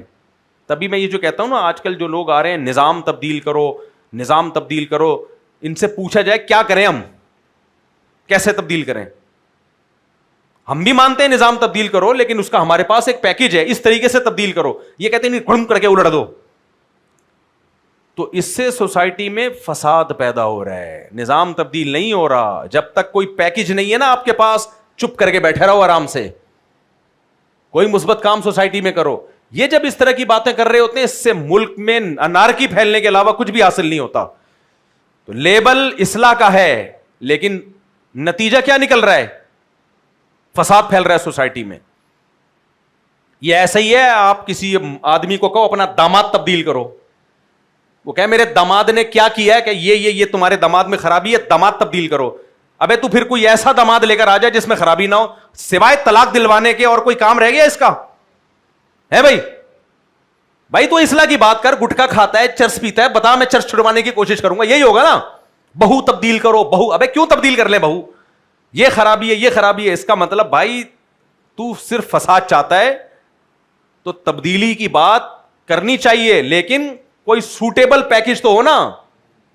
آج بہت سے آ رہے ہیں یوٹیوبر، نظام تبدیل کرو پاکستان میں، یہ کر دو وہ کر دو. بھائی کیا کیسے تبدیل کریں؟ کیا کریں؟ کوئی سوٹیبل آپ کے پاس پیکج ہے تو بتائیں. کچھ پڑھے لکھے لوگ اچھا پیکج بتاتے ہیں، اس پر عمل کرو آپ. لیکن کچھ لوگ کہتے ہیں خلافت قائم کرو. خلیفہ کہاں ہے؟ کیسے قائم کریں؟ دھماکے کریں. اس سے ملک میں پہلے کم دھماکے ہو رہے ہیں، جو 6 دھماکے اور شروع ہو جائیں گے. لیکن نوجوانوں کو ایسی باتیں پسند بہت آتی ہیں، بڑی بڑی باتیں، دکان پکوڑوں کی اور باتیں کروڑوں کی پسند بہت آتی ہیں. کوئی موٹیویشنل اسپیکر آئے گا نا یوٹیوب پہ، کہے گا کہ چھوٹا نہیں سوچو، ہمیشہ سوچو بڑا. ایک دم نوجوان جوش میں آتے ہیں، آج سے میں بہت بڑا سوچوں گا. پھر وہ نہیں ماسک لگا کے آتے لال کپڑے والے. ابے وہ جو ایک بڑے زبردست یوٹیوبر ہیں لال کپڑے میں، وہ آج تک اس نے اپنا چہرہ نہیں دکھایا. تو وہ ہوٹل میں بیٹھے ہوئے، انہوں نے کوئی یہی تقریر سنی ہوگی کہ باتیں ہمیشہ کیا کرو، سوچ اونچی رکھو. تو چائے کے ہوٹل پہ، پراٹھے کے ہوٹل پہ بیٹھے ہوئے، وہ بڑا پیارا ولاگ بنایا انہوں نے، بڑے اچھے ولاگ بناتے ہیں وہ. تو اس میں وہ کہہ رہے ہیں کہ یار ایسا کل 20 لاکھ سے بزنس شروع کرتے ہیں. اس نے کہا جب بزنس کرنا ہے تو کروڑ سے کرو نا، 20 سے کیوں؟ اس نے کہا کروڑ کیا، 1.5 کروڑ سے کرو، 2 کروڑ سے کرو، 3 کروڑ سے. وہ پراٹھے کے پیسے مانگنے آیا ہے, پراٹھے کے پیسے نہیں. سوچ ہمیشہ کیا رکھو. تو باتیں کرنے پر گورنمنٹ کی طرف سے بھی کوئی پابندی نہیں ہے, باتیں کر لو, آپ یہ کر لو وہ کر لو. ابے کیسے کر لیں یہ طریقہ تو بتا ہمیں, نہیں تو چپ کر کے بیٹھ جا, یہ پھینکنے کی ضرورت کیا تھی. میں اپنا ایک واقعہ سنا کے بس بیان ختم کرتا ہوں, اکثر میں سناتا ہوں. ہماری کرکٹ ٹیم تھی جس کا نام تھا فرینڈز کرکٹ کلب. ہم جب چھوٹے بچے تھے 8ویں 9ویں کلاس میں, ہماری محلے میں ایک ٹیم تھی جس کا نام کیا تھا, فرینڈز کرکٹ کلب. زیادہ تر وہ ہار جاتی تھی, وجہ اس کی یہ تھی اس میں ہم بچے بچے تھے, ہمارے مقابلے ہوتے تھے میچور لڑکوں سے. نیو وائٹ ایک ٹیم تھی ہمارے محلے میں, جو میرے اسکول کے دوست ہیں اور جو ہمارے محلے کے ہیں وہ ان کو پتا ہے کہ میں یہ وہ ایک دم کو پرانا زمانہ یاد آ جائے گا. نیو وائٹ ٹیم تھی جس میں بڑے بڑے ہمارے ماشاءاللہ عبد الواحد بھائی ہوتے تھے, بڑے بڑے, اب تو وہ 60-70 سال کے ہوں گے, 60 سال کے تو ہو ہی گئے ہوں گے, 70 کے ہوں گے تو ایسا غصہ آ جائے عبد الواحد بھائی کو. سارے بڑے بڑے تھے ہم سے وہ, تو ظاہر ہے انہوں نے جیتنا ہی تھا, ہم بچے بچے. لیکن نہ ہماری کرکٹ میں ٹیشن بازیاں بہت ہوتی ہیں, آپ کو پتا ہے, ایکشن بازیاں. ہر ہفتے ہماری ٹیم کا ایک اجلاس ہوتا کہ یار ہم ہارے کیوں ہیں, ایسا کرو جو وکٹ کیپر میں وسیم کو ہٹا کے جمشید کو لے آؤ, بالنگ میں ایسا کرو اس کو یہ کر دو وہ کر دو. ابے بھائی تم اتنے بڑے بڑوں سے کھیل رہے ہو, تم کوئی ایک میچ بھی جیت جاؤ تو بڑی بات ہے یار. لیکن بڑی ٹھش پھش چل رہا ہوتا تھا, اس میں چائے بسکٹ کا بھی انتظام ہوتا تھا. مجھے یاد ہے میں نے مشورہ ایک دن دیا کہ یار یہ نام ہماری ٹیم کا اچھا نہیں ہے, فرینڈز کرکٹ کلب, نام چینج کرو. تو ہمارے کیپٹن نے بولا پھر کیا نام رکھیں. میں نے کہا یہ تو میرے ذہن میں نہیں ہے. اس نے کہا پھر انگلی توڑنے کی ضرورت کیا ہے. بڑا چپ جملہ کہا اس نے. ٹیم میں بچا کچھ بھی نہیں ہے, ایک نام ہی رہ گیا ہے, وہ چینج کرو. تو کہہ رہا کوئی آلٹرنیٹ نام بتاؤ تو ہم کر دیں گے چینج, تمہارے پاس کوئی متبادل ہے نہیں, یہ ہٹا دیں ٹیم بغیر نام کے. تو اس کے جو لفظ ہے نا پھر انگلی توڑ, یہ کہا یہ اس سے ملتے جلتے. تو وہ جملہ مجھے ایسا یاد رہا نا کہ واقعی یا تو متبادل دو, ورنہ خامخواہ کے مشورے دے کے انگلی توڑنے کی کوشش مت کرو. یہ جو لوگ کہہ رہے ہیں نا نظام تبدیل کرو, خلافت لے کے آؤ, ابے کیسے لائیں یہ نہیں پتا کیسے لائیں, تو چپ کر کے بیٹھے رہو نا, پھر کوئی سسٹم ہے نہیں تمہارے پاس. میں اس جمہوری نظام کو انتہائی زہریلا سمجھتا ہوں. اس جمہوری نظام سے 1000 گنا بہتر بادشاہی نظام ہے. سعودی عرب کے بادشاہ کو دیکھو, جو مرضی ہے, ملک تو بنا لیا نا اس نے, لیکن اب میں یہاں بادشاہی نظام کی بات کرنا شروع کر دوں جو ممکن ہی نہیں ہے, تو میں تو وہ بات کروں گا جو ممکن ہے. بھائی اسی جمہوری نظام جو مسلط ہے ہمارے اوپر, چاہے انگریزوں نے مسلط کیا جس نے بھی کیا, فی الحال تو یہی ہے نا, اس کو تبدیل نہیں کر سکتے, تو اسی میں کوئی خیر کی کوشش کرو. میں اگر یہ بہت جمہوری نظام کفر ہے تبدیل کر دو, چلتی رہیں گی یہ باتیں 100 سال بھی, کون تبدیل کرے گا آ کے. تو اس نظام کو ہم غلط سمجھتے ہیں, لیکن میرے بھائی یہ میرا بنایا ہوا نہیں ہے, مسلط کر دیا گیا ہے, اب ہو گیا تو ہو گیا ہے, برداشت کرو. اب اسی میں خیر لانے کی کوئی کوشش کرو, یہ ہمارے اختیار سے نہیں ہوا ہے. لیکن آپ اگر بولو تبدیل کر دو, یہ کر دو, تو کچھ بھی نہیں ہوگا. جو خیر ہو سکتی ہے وہ بھی نہیں ہوگی. نہیں آ رہی سمجھ میں میرا خیال ہے بات؟ تو یہ لوگ بھی سوسائٹی میں فسادی ہوتے ہیں. سمجھ میں آ رہی ہے بات؟ کہ جو مشورے دیتے ہیں لیکن ان کے پاس کوئی آلٹرنیٹ, کوئی پیکج, جو جب بھی کوئی کہے نا یہ غلط ہے, اس سے پوچھو پھر صحیح کیا ہے. اگر وہ کہے صحیح کا نہیں پتا, بولے پھر چپ کر کے بیٹھا رہے, تو سوسائٹی میں سوائے فساد پھیلانے کے اور کچھ بھی نہیں کر رہا ہے. جی بھائی ادھر چلے جائیں, گراؤنڈ میں بہت جگہ ہے, وقت بھی ہو گیا ہے, بس میں بیان کو سمیٹ کے ختم کرتا ہوں. تو فسادی کی پہلی علامت کیا ہے؟ اپنے کام سے کام نہیں رکھے گا وہ. دوسری علامت کیا ہے؟ بے موقع تبلیغ. یہ بھی پہلی میں ہی داخل ہے لیکن آپ اس کو الگ کر لیں. تیسری علامت کیا ہے؟ لوگوں کو ایسے ایسے بڑے بڑے مشورے دے گا جس سے وہ چکر میں تو پڑ جائیں, لیکن اس چکر سے نکالنے کا اس کے پاس کوئی پیکیج بولو نہیں ہوگا. چکر سے نکالنے کا کوئی پیکیج نہیں ہوگا اس کے پاس.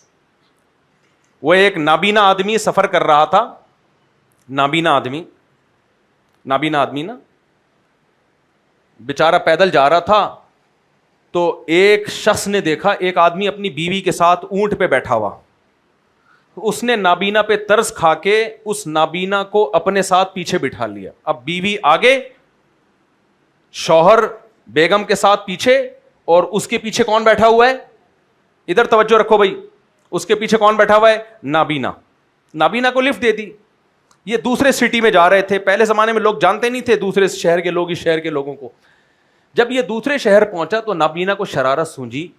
نابینا نے کہا ویسی میری شادی وادی تو ہونی نہیں ہے, میں نابینا ہوں, لوگ رشتہ نہیں دیتے مجھے. اس نے اگلے شہر میں یہ مشہور کر دیا, یہ شور بچانا شروع کر دیا کہ لوگوں میں نابینا ہوں اور یہ جو بیوی ہے یہ میری ہے, اور اس آدمی نے دھوکہ دے کے مجھے نابینا سمجھ کے میرے نابینا ہونے کا غلط فائدہ اٹھایا, مجھے پیچھے کر کے بیچ میں بیٹھ گیا ہے. لوگ ایسے موقع پہ سب سے پہلے کس کا بیان لیں گے, بیوی کا. بھائی تم خود بتا دو. بیوی نے کہا نہیں بھائی, میں جو آنکھوں والا ہے یہ میرا شوہر ہے. نابینا نے کہا اصل میں اس کو آلٹرنیٹ مل گیا ہے نا, آنکھوں والا, اور اس شہر میں لوگ پہچانتے بھی نہیں ہیں, کسی کو کیا پتا کہ کون شوہر کس کا شوہر, لہذا اس کو جب آنکھوں والا مل گیا اس کمبخت نے میرا انکار کر دیا. اب جھگڑا ہونا تھا, کچھ لوگ نابینا کی طرف کہ یار واقعی یار اس بیچارے کی آنکھوں کا ناجائز فائدہ اٹھایا, کچھ بینا کی طرف, جھگڑا شروع. اب یہ نابینا کہہ رہا ہے بیوی ملے نہ ملے چکر میں تو ڈال دیا ہے نا,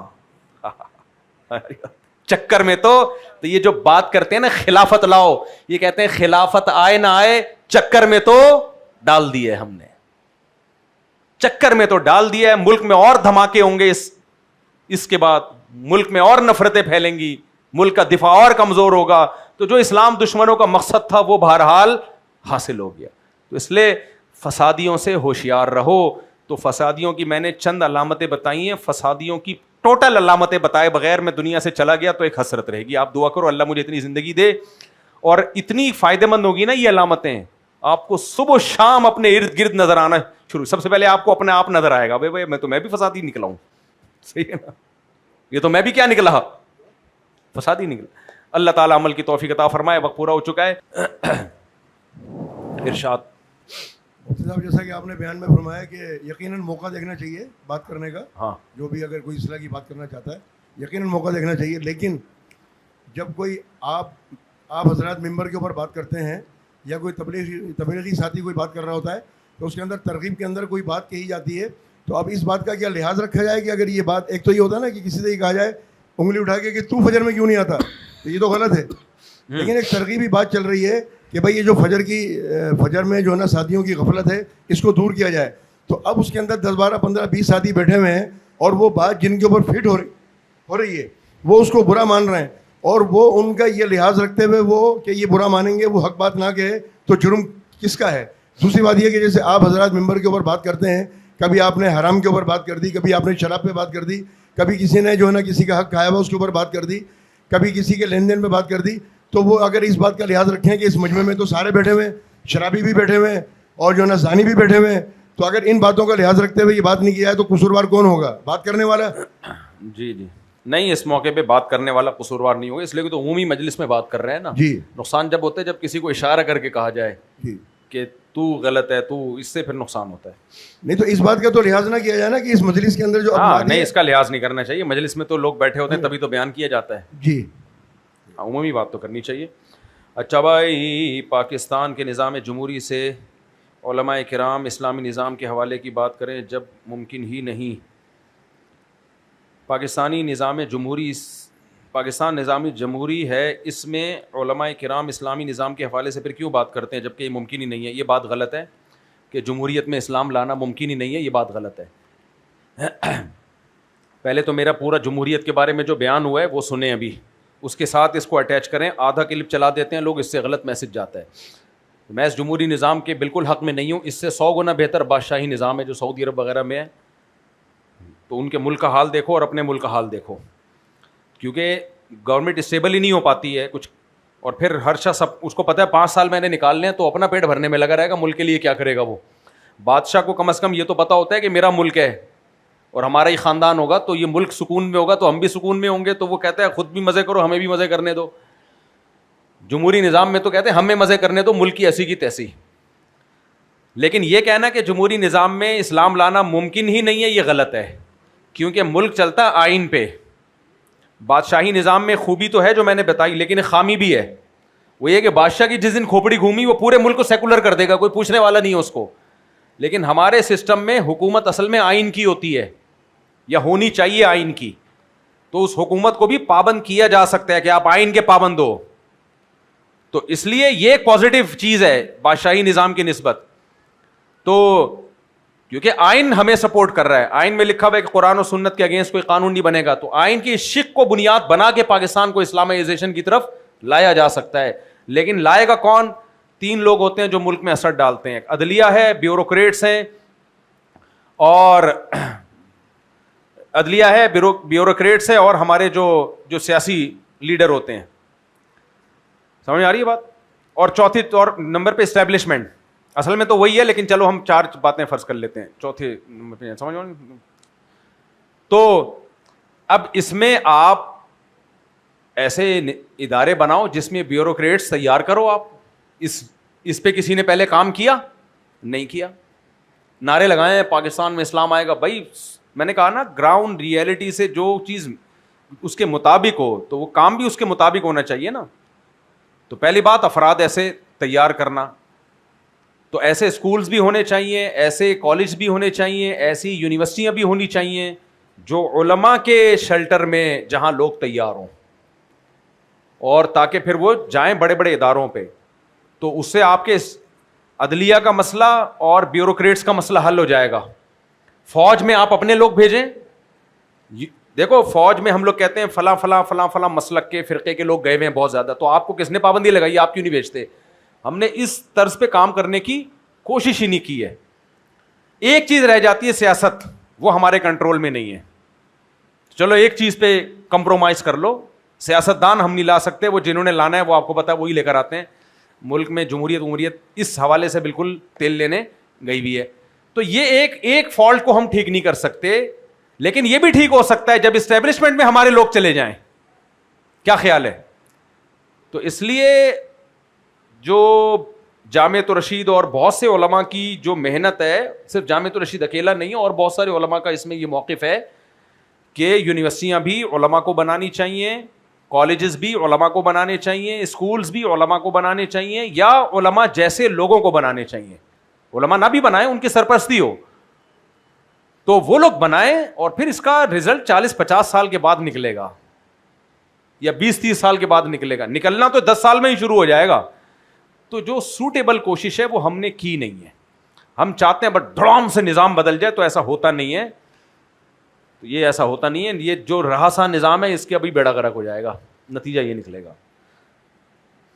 مفتی صاحب آپ کے کم کھانے کی اہمیت, آپ نے کم کھانے کی اہمیت بتائی جس پہ میں نے عمل کیا, اور میں جم بھی جاتا ہوں لیکن ایسا کرنے پر میں کمزور ہو گیا. پہلی بات یاد رکھو, باڈی کسی چیز کو ایک دم ایکسیپٹ نہیں کرتی ہے. ہماری باڈی کو اللہ نے بڑا فلیکسیبل بنایا ہے, اچانک نہیں ہو جاتا سب کچھ. آپ نے اپنے آپ کو کم کھانے کا عادی بنایا تو ابھی عادی بنایا نہیں ہے, تبھی کمزوری محسوس ہو رہی ہے. اگر عادی بن جاتے تو محسوس نہ ہوتی کمزوری آپ کو, اس کا مطلب عادی بنے نہیں. تو آرام آرام سے کمی کی طرف آؤ. یہ نہیں کہ کل سے ایک دم ولی اللہ بن گئے آپ, تھوڑا تھوڑا کر کے اسٹیپ بائی اسٹیپ آؤ. نمبر 2, ایک اور غلطی آپ نے کی ہے کہ کم تو کھایا, کھانے کی کوانٹٹی کم کر دی لیکن کوالٹی کو نہیں بڑھایا ہوگا آپ نے. بھائی کوالٹی کم کرو تو کوانٹٹی کم کرو تو کوالٹی بڑھانی پڑتی ہے. وہ جو باریک ہو گئے وہ تو کمزور نہیں ہوا, حالانکہ کھانا اس نے بھی کم کر دیا. میرا کھانا بھی کم ہے, میں کمزور نظر آ رہا ہوں؟ الحمدللہ اللہ کے فضل سے اب تک رپورٹ نہیں ہے کمزوری کی اللہ کے, حالانکہ میں بھی کوئی زیادہ نہیں کھاتا. ہفتے میں ایک دن میں گلاب جامن ایک کھاتا ہوں, 2 یا 1 وہ لے کر آتے ہیں شاہ نواز بھائی, وہ بھی صرف جمعے کو. وہ بھی نہیں کھانے چاہیے, وہ بھی 1-2 ہفتے سے شروع کیے ہیں, پتہ نہیں کیوں شروع کر دیا, اس عمر میں کیا خبط دماغ پہ سوار ہو گیا. وہ انہوں نے کھلا دیا, وہ اتنا مزہ آیا کہ ہم نے کہا چلو ایک. پھر کھانا نہیں کھاتا, پھر اگر گلاب جامن کھا لوں گا نا 1 آدھ, اب وہ کہیں گے یار مفتی صاحب 4 کھائے تھے اس دن, کیوں ایسے باتیں کر رہے ہو. کہیں گے جھوٹ تو نہیں بولا نا میرے سے, 1 دفعہ صرف 4 کھائے ہیں, باقی 1 یا 2. سمجھ میں آ رہی ہے بات؟ وہ بھی 1 دفعہ ہفتے میں بس. اور اکثر و بیشتر صبح کا ناشتہ ہوگا تو پھر رات کو کھانا جا کے ہوگا. کبھی دوپہر کو کھا لیا تو رات کو بہت ہلکا ہاتھ رکھا. سمجھ میں آ رہی ہے بات؟ تو میں تو کوئی کمزور 71 کلو کا ہوں, میں کوئی کمزور نہیں مجھے محسوس ہوتی کسی کی. اب آپ دیکھو 1.5-2 گھنٹے سے فل اسپیڈ کے ساتھ بیان کر رہا ہوں کہ نہیں کر رہا. تو آپ نے خوراک کی کوانٹٹی کم کی ہے, مقدار کم کی ہے, کوالٹی بڑھائی نہیں ہے. تو جو لوگ بھی کم کھاتے ہیں ان کو پھر اپنی خوراک میں انڈے بڑھانے پڑتے ہیں, ڈرائی فروٹ بڑھانے پڑتے ہیں, گوشت کی مقدار بڑھانی پڑتی ہے, سیلیڈ بڑھانا پڑتا ہے. سیلیڈ میں امرود کو فوکس کرو, امرود, سمجھ میں آ رہی ہے بات؟ امرود اور سیب, یہ دو چیزیں سیلیڈ میں. اسی طرح 24 گھنٹے میں ایک آدھ بار وہ جو چقندر کی ریسیپی میں نے بتائی تھی نا, بیٹ روٹس کی, چقندر کی میں نے ریسیپی بتائی تھی جس پہ غامدی صاحب کے داماد نے میرا مذاق بھی اڑایا, بریانی بنانے کے طریقے بتا رہے ہوتے ہیں. چقندر کی میں نے ریسیپی بتائی تھی کہ 1/3 چقندر کا جوس نکالو اور 2/3 اس میں پودینے کا گرائنڈ کر کے اس کا جوس اور لیمن چھلکوں سمیت وہ ملا کے پی جاؤ. لیکن خرچہ آپ کا اپنا ہوگا اس میں, اور اگر کھٹا لگ رہا ہے تو شہد ملا دو اس میں, شوگر کے مریض جو نہیں ہے تو پھر شہد بھی ملا لو, کوئی حرج نہیں. تو دیکھو کسی قسم کی کمزوری انشاءاللہ آپ کے قریب کبھی بھی نہیں پھٹکے گی. تو یہ جب آپ خوراک کم کرتے ہیں تو کوالٹی بڑھانی پڑتی ہے خوراک کی آپ کو. اور ایک دوسرا بھی ہے, اس کو ABC جوس کہتے ہیں, اس میں چقندر ہے, گاجر ہے اور سیب ہے, لیکن میں اس کا قائل نہیں ہوں کیونکہ گاجر کے جوس میں بھی شوگر بہت ہوتی ہے, سیب میں بھی بہت ہوتی ہے. سیب چقندر اور گاجر سے مل کے بنتا ہے جو مشہور جوس ہے, لیکن میں مشورہ نہیں دیتا. زیادہ ملانا ہے تو سیب کا جوس ملا لو 1/3, اور وہ بھی ہرا سیب ہو. میٹھے سے بچاؤ اپنے آپ کو جتنا ممکن ہو. میٹھا کھانا ہے, نیچرل میٹھا ہو, تو میٹھا زیادہ, موٹاپا جو آ رہا ہے نا سارے میٹھے پھوڑ کے ہو رہا ہے, تو اس لیے وجہ سے میں 3-4 گلاب جامن ہفتے میں صرف ایک دن کھاتا ہوں. اللہ معاف فرمائے, میری مغفرت فرمائے. تو آپ کوانٹٹی بڑھائیں, کوالٹی بڑھا دیں خوراک کی تو ٹھیک ہو جائیں گے. اب یہاں پر کچھ لوگ کہتے ہیں یار غریب آدمی اتنا گوشت کہاں سے کھائے, اور غریب آدمی بادام پستے کہاں سے کھائے. تو غریب آدمی انڈے کھا لے. کیا کھا لے؟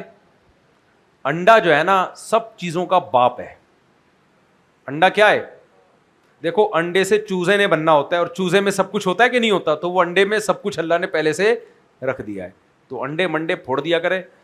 اور اگر یہ بھی نہیں ہے, انڈے کھانے کے پیسے بھی نہیں ہے, تو پھر اتنا زیادہ کھا کیسے رہا تھا تو؟ کہنا پہلے میں زیادہ کھاتا تھا, وہ زکات کے پیسوں سے کھا رہا تھا, تو اب بھی انڈے بھی زکات سے خرید لے. جب اتنا زیادہ کھانا چھوڑے گا تو وہ خرچہ بھی تو بچے گا نا. وہ خرچہ کس پہ لگا دے؟ انڈوں پہ. انڈا بہت ہی خاندانی چیز ہے. ایک ڈاکٹر, بڑے ماہر ڈاکٹر ہیں, نام لے لیتا, لیکن پھر ایسا نہ ہو لوگوں کو, دوسرے ڈاکٹروں کو اعتراض ہو. کئی دفعہ میں نے ارادہ کیا ان کا نام میں اناؤنس کر دوں. بہت زبردست نالج دیتے ہیں وہ, بڑے پڑھے لکھے, ٹو دا پوائنٹ بات کرتے ہیں. تو لیکن نام لینے میں بڑے سائڈ افیکٹ ہیں اس کے. پھر لوگ کوئی الزام لگائے گا کہ ان سے مفتی صاحب نے پیسے لیے ہوئے ہیں, کوئی دوسرے ڈاکٹر کہتے ہیں ان کو پروموٹ کیا, ہمیں بھی کرو وغیرہ وغیرہ. یہ پھر پھٹی ایک مصیبت میں پڑ جاتا ہے آدمی. تو ان کی پوری ایک تحقیق آئی تھی اس پہ کہ انڈے سے بہترین پروٹین نہیں ہے کہیں بھی. تو اس لیے جس غریب کے پاس زیادہ کھانے کے پیسے ہیں اور انڈے کے نہیں ہیں وہ غلط بول رہے ہیں. اچھا ایک اور بات, ڈرائی فروٹ جو ہے یہ میرا تجربہ بھی ہے, اور میں نے بہت ساری ویڈیوز بھی دیکھی ہیں. کچھ ویڈیوز دیکھ کے انسان یقین نہیں کرتا, لیکن جب تجربہ کرتا ہے تو 100% یقین آ جاتا ہے. تو تجربے کے بعد تو ایک چیز ثابت ہو جاتی ہے نا بھائی. سائنسدان ایکسپیریمنٹ کرتے ہیں چوہوں پہ یا لیب میں کریں گے, ہم نے اپنی باڈی پہ ایکسپیریمنٹ کر لیا. ڈرائی فروٹ ہمیشہ 6-7 گھنٹے پانی میں بھگو کے کھاؤ. کوئی بھی ڈرائی فروٹ کھانا ہے, اخروٹ ہے نا, اخروٹ 7 گھنٹے پانی میں بھگو دو, پانی پھینک دو, پھر خوب اچھی طرح چباؤ اس کو, ایسا چباؤ کہ بیڑا غرق کر دو اس کا. دیکھو ٹھا کر کے باڈی کو لگے گا, وہ فوراً اثرات آنا شروع ہو جائیں گے. پستہ کھانا ہے, پانی میں 6-7 گھنٹے بھگو دو, 7-8 گھنٹے بھگو دو, پانی پھینک دو, پھر پستہ خوب دبا کے چبا کے کھاؤ, وہ باڈی کو ٹھا کر کے لگے گا. پانی میں 7-8 گھنٹہ بھگونے سے نا, میں میڈیکل سائنس کی زبان تو نہیں جانتا, میں اپنے زبان میں اس میں زندگی پیدا ہو جاتی ہے, اور اس میں جو خراب چیزیں ساری نکل جاتی ہیں پانی میں. جو بھی بیج ہے نا جتنے بھی, یہ درختوں سے اترتے ہی اپنے آپ کو کور کرتے ہیں محفوظ کرنے کے لیے. تو وہ کور ان کے لیے تو اچھا ہوتا ہے, ہمارے لیے اچھا نہیں ہوتا. تو پانی میں ڈال کے اس میں نشو نما کا عمل سے یہ گزرنا شروع ہو جاتے ہیں, اور وہ جو کور کیا تھا نا وہ ختم ہو جاتا ہے. دیسی زبان میں سمجھا رہا ہوں. آپ نے پمکن سیڈ کھاتے ہیں نا لوگ, بہت زبردست چیز ہے, اس کو بھی پانی میں بھگو دو 7-8 گھنٹے, پانی پھینک دو, پھر خوب چبا, آٹے کی طرح ہو جائے گا وہ, خوب چباؤ. ہم لوگ جو عام طور پہ یہ ڈرائی فروٹ کھا رہے ہوتے ہیں یہ ضائع زیادہ ہو رہتے ہیں, باڈی کا جزو کم بن رہے ہوتے ہیں. تو یہ تجربہ کر کے دیکھو, مزہ نہ آئے پیسے واپس. اب بھی تو کمزور رہا نا. یہ بھائی نے سوال پوچھا ہے نا, اس کے بعد بھی اگر یہ کمزور رہا تو یہ مینوفیکچرنگ فالٹ ہے. یہ کون سا فالٹ ہے؟ یہ پھر ریپیئر ہو کے دوبارہ بنانا پڑے گا آپ کو, بلکہ کھول کے دوبارہ جوڑنا پڑے گا. یہ ریپیئرنگ سے ٹھیک ہونے والا نہیں. میرا بھی ایک سسٹم خراب ہو گیا تھا, تو ٹھیک ہی نہیں ہو رہا تھا نا جس سسٹم پہ میں کام کر رہا ہوں. کوئی آ رہا ہے یوں کر رہا ہے, کوئی یوں کر رہا ہے, کوئی یوں کر رہا ہے. ایک صاحب نے کہا مفتی صاحب جاپان میں جب کوئی سسٹم خراب ہوتا ہے تو اس سسٹم کے ماہرین کو بلایا جاتا ہے. سافٹ ویئر ہے تو سافٹ ویئر کے انجینئر کو بلایا جائے گا, اور کمپیوٹر کا مسئلہ ہے تو کسی کمپیوٹر پڑھے ہوئے آدمی کو بلایا جائے گا, اور کوئی موٹر خراب ہو گئی تو میکینک کو بلایا جائے گا. ہمارے پاکستان میں ہر چیز کا ایک مسئلہ ہے, جب بھی کمپیوٹر خراب ہو بند کر کے دوبارہ اسٹارٹ کرو. جب بھی سسٹم خراب ہو بند کر کے, اگر وہ ری اسٹارٹ سے ٹھیک نہیں ہو رہا تو پلگ نکال دو, بالکل ڈیڈ کر دو. تو میں نے ایسا ہی کیا, صحیح ہو گیا. تو ہمارے سسٹم بھی یہاں کے حساب سے ایڈجسٹ ہو چکے ہیں. تو اس لیے میں اس بندے کو کہہ رہا ہوں ابھی بھی اگر کمزور رہا تو کھول کے دوبارہ جوڑنا پڑے گا, آپ ٹھیک ہو جاؤ گے. ریپیئرنگ سے ٹھیک نہیں ہو گیا. مفتی صاحب میری بہن کا 16 سال کی, اس کی طبیعت بہت خراب ہے, وہ ICU میں ہے, دل سے دعا ہے جی اللہ تعالیٰ. عروہ اشتیاق بچی کا نام ہے, دل سے دعا اللہ تعالیٰ اس کو صحت عطا فرمائے جلد سے جلد. کم کھانے کا یہ بتاؤ گے, جلدی جلدی جلدی, میں نے کہا 40 منٹ میں اٹھ جانا ہے. مفتی صاحب کس قدر مقدار میں خون نکلنے پر وضو ٹوٹ جائے گا؟ وضو کے دوران خون لگا ہو تو کیا وضو ہو جائے گا؟ وضو کے دوران خون لگا ہو تو وضو ہو جاتا ہے, لیکن خون نکلنے سے وضو کب ٹوٹتا ہے خوب سمجھ لو. جہاں زخم ہے وہاں خون نکلا اور وہیں تک گھومتا رہا, اس سے وضو نہیں ٹوٹتا. اس جگہ سرک کے چلا جائے جو جگہ زخم نہیں ہے. جیسے آپ کے کوئی پھوڑا ہے بہت بڑا, خون نکل رہا ہے لیکن پھوڑے کو کراس نہیں کیا اس نے, ادھر ہی نکل کے پھوڑے میں ہی گھوم رہا ہے. یا کوئی کھال چھل گئی آپ کی, اب پوری کھال چھل گئی ہے, اسی کے اوپر خون ہے, تو وہ نکل کے اسی چھلی ہوئی کھال کے اندر ہی گھوم رہا ہے تو باہر وہ نظر آ رہا ہے لیکن زخم کے اوپر ہی گھوم رہا ہے, اس سے وضو نہیں ٹوٹتا. الا موضع یلحقہ حکم التطہیر, اس جگہ سرایت کر جائے جہاں زخم نہیں ہے, تو اس کو کہتے ہیں خون نکل کے بہہ جائے, اس جگہ تک بہہ جائے جہاں پہ زخم نہیں ہے, تو اس بہنے کے بعد خون جو ہے وہ وضو ٹوٹ جائے گا. اس پہ لوگ ایک حدیث پیش کرتے ہیں, لوگ امام ابو حنیفہ کی اندھی تقلید کرتے ہیں. فضائل اعمال میں تو خود حدیث لکھی ہوئی ہے کہ 2 صحابی کے تیر لگا, خون نکلا, وہ پھر بھی نماز پڑھتے رہے. خود فضائل اعمال میں حدیثیں نبی کی بیان کرتے ہو, صحابہ کی بیان کرتے ہو, فالو امام ابو حنیفہ کو کرتے ہو, اسی کو تو اندھی تقلید کہتے ہیں. سمجھ آ رہی ہے بات؟ یہ بہت سوال سنا ہوگا. بھائی اگر اس حدیث کا یہ مطلب ہے تو اس میں تو یہ بھی ہے کہ خون نکلا, تو خون نکل کے کپڑوں پہ لگا ہوگا کہ نہیں لگا ہوگا؟ تو یہ سوال ہمارا آپ سے ہے کہ خون کو ناپاک تو آپ بھی مانتے ہو, اور خون جب کپڑوں پہ لگ جائے تو نماز نہیں ہوتی, تو جو اس حدیث کا آپ جواب دیتے ہو وہی جواب ہماری طرف سے. اب جب آپ کی طرف سے اس کا جواب آ جائے گا تو ہم اسی کو اپنے جواب میں ایڈ کر دیں گے. اس سے پتہ چلتا ہے ان صحابی کا خاص معاملہ ہے, اس میں نبی صلی اللہ علیہ وسلم کی طرف سے نفیاً یا اثباتاً کچھ بھی ثابت نہیں ہے. یا تو یہ منسوخ ہے, اس وقت جب خون کا ناپاک ہونا نازل نہیں ہوا تھا اس وقت کا معاملہ ہے, یا یہ کہ نبی کریم صلی اللہ علیہ وسلم موجود نہیں تھے, ان صحابی نے اپنا اجتہاد کیا تھا, تو یہ اس کی یہ تعویل کی جائے گی, کیونکہ خون تو نجس ہے, قرآن نے اس کو نجس کہا ہے. مفتی صاحب جب جنت میں بےہودگی نہیں ہوگی تو ہم حوروں کا کیا کریں گے؟ یعنی بیوی سے ریلیشن بھی بےہودگی ہے, اس کا تو مطلب یہ ہوا نا. بےہودگی کہتے ہیں حرام کی طرف جانے کو, جو بیوی ہے وہ تو حلال ہے نا, تو جنت میں حوریں وہ بیویاں ہوں گی, ان کے قریب نہ جانا پرلے درجے کی بےہودگی ہوگی. تو آپ نہ جانا, آپ کہنا میں شرمیلا ہوں اور مجھے اس سے شرم آتی ہے. مسلمانوں کے 3 کھیل ہیں جو حدیث میں آتے ہیں. 3 کھیل حدیث میں آتا ہے کہ وہ باطل نہیں ہے, 3 کھیلوں کے سوا سب باطل ہیں. اور جو 3 کھیلوں کے سوا سب باطل ہیں ان سے مراد وہ جو ان کھیلوں جیسے نہ ہو, یعنی جب بھی کھیل میں کوئی فائدہ ہوگا تو وہ ہے, تو اس میں بیوی کے ساتھ کھیلنا, اس لیے میں کہتا ہوں نا بیوی کے ساتھ بیکار باتیں کرنا بھی جائز ہے, ٹائم ضائع کرنا بھی جائز ہے. وہ ٹائم ضائع کہلاتا ہے, ہوتا نہیں ہے. وہ سمجھ میں آ رہی ہے بات؟ تو تاکہ کچھ ٹائم دو نا بیگم کو.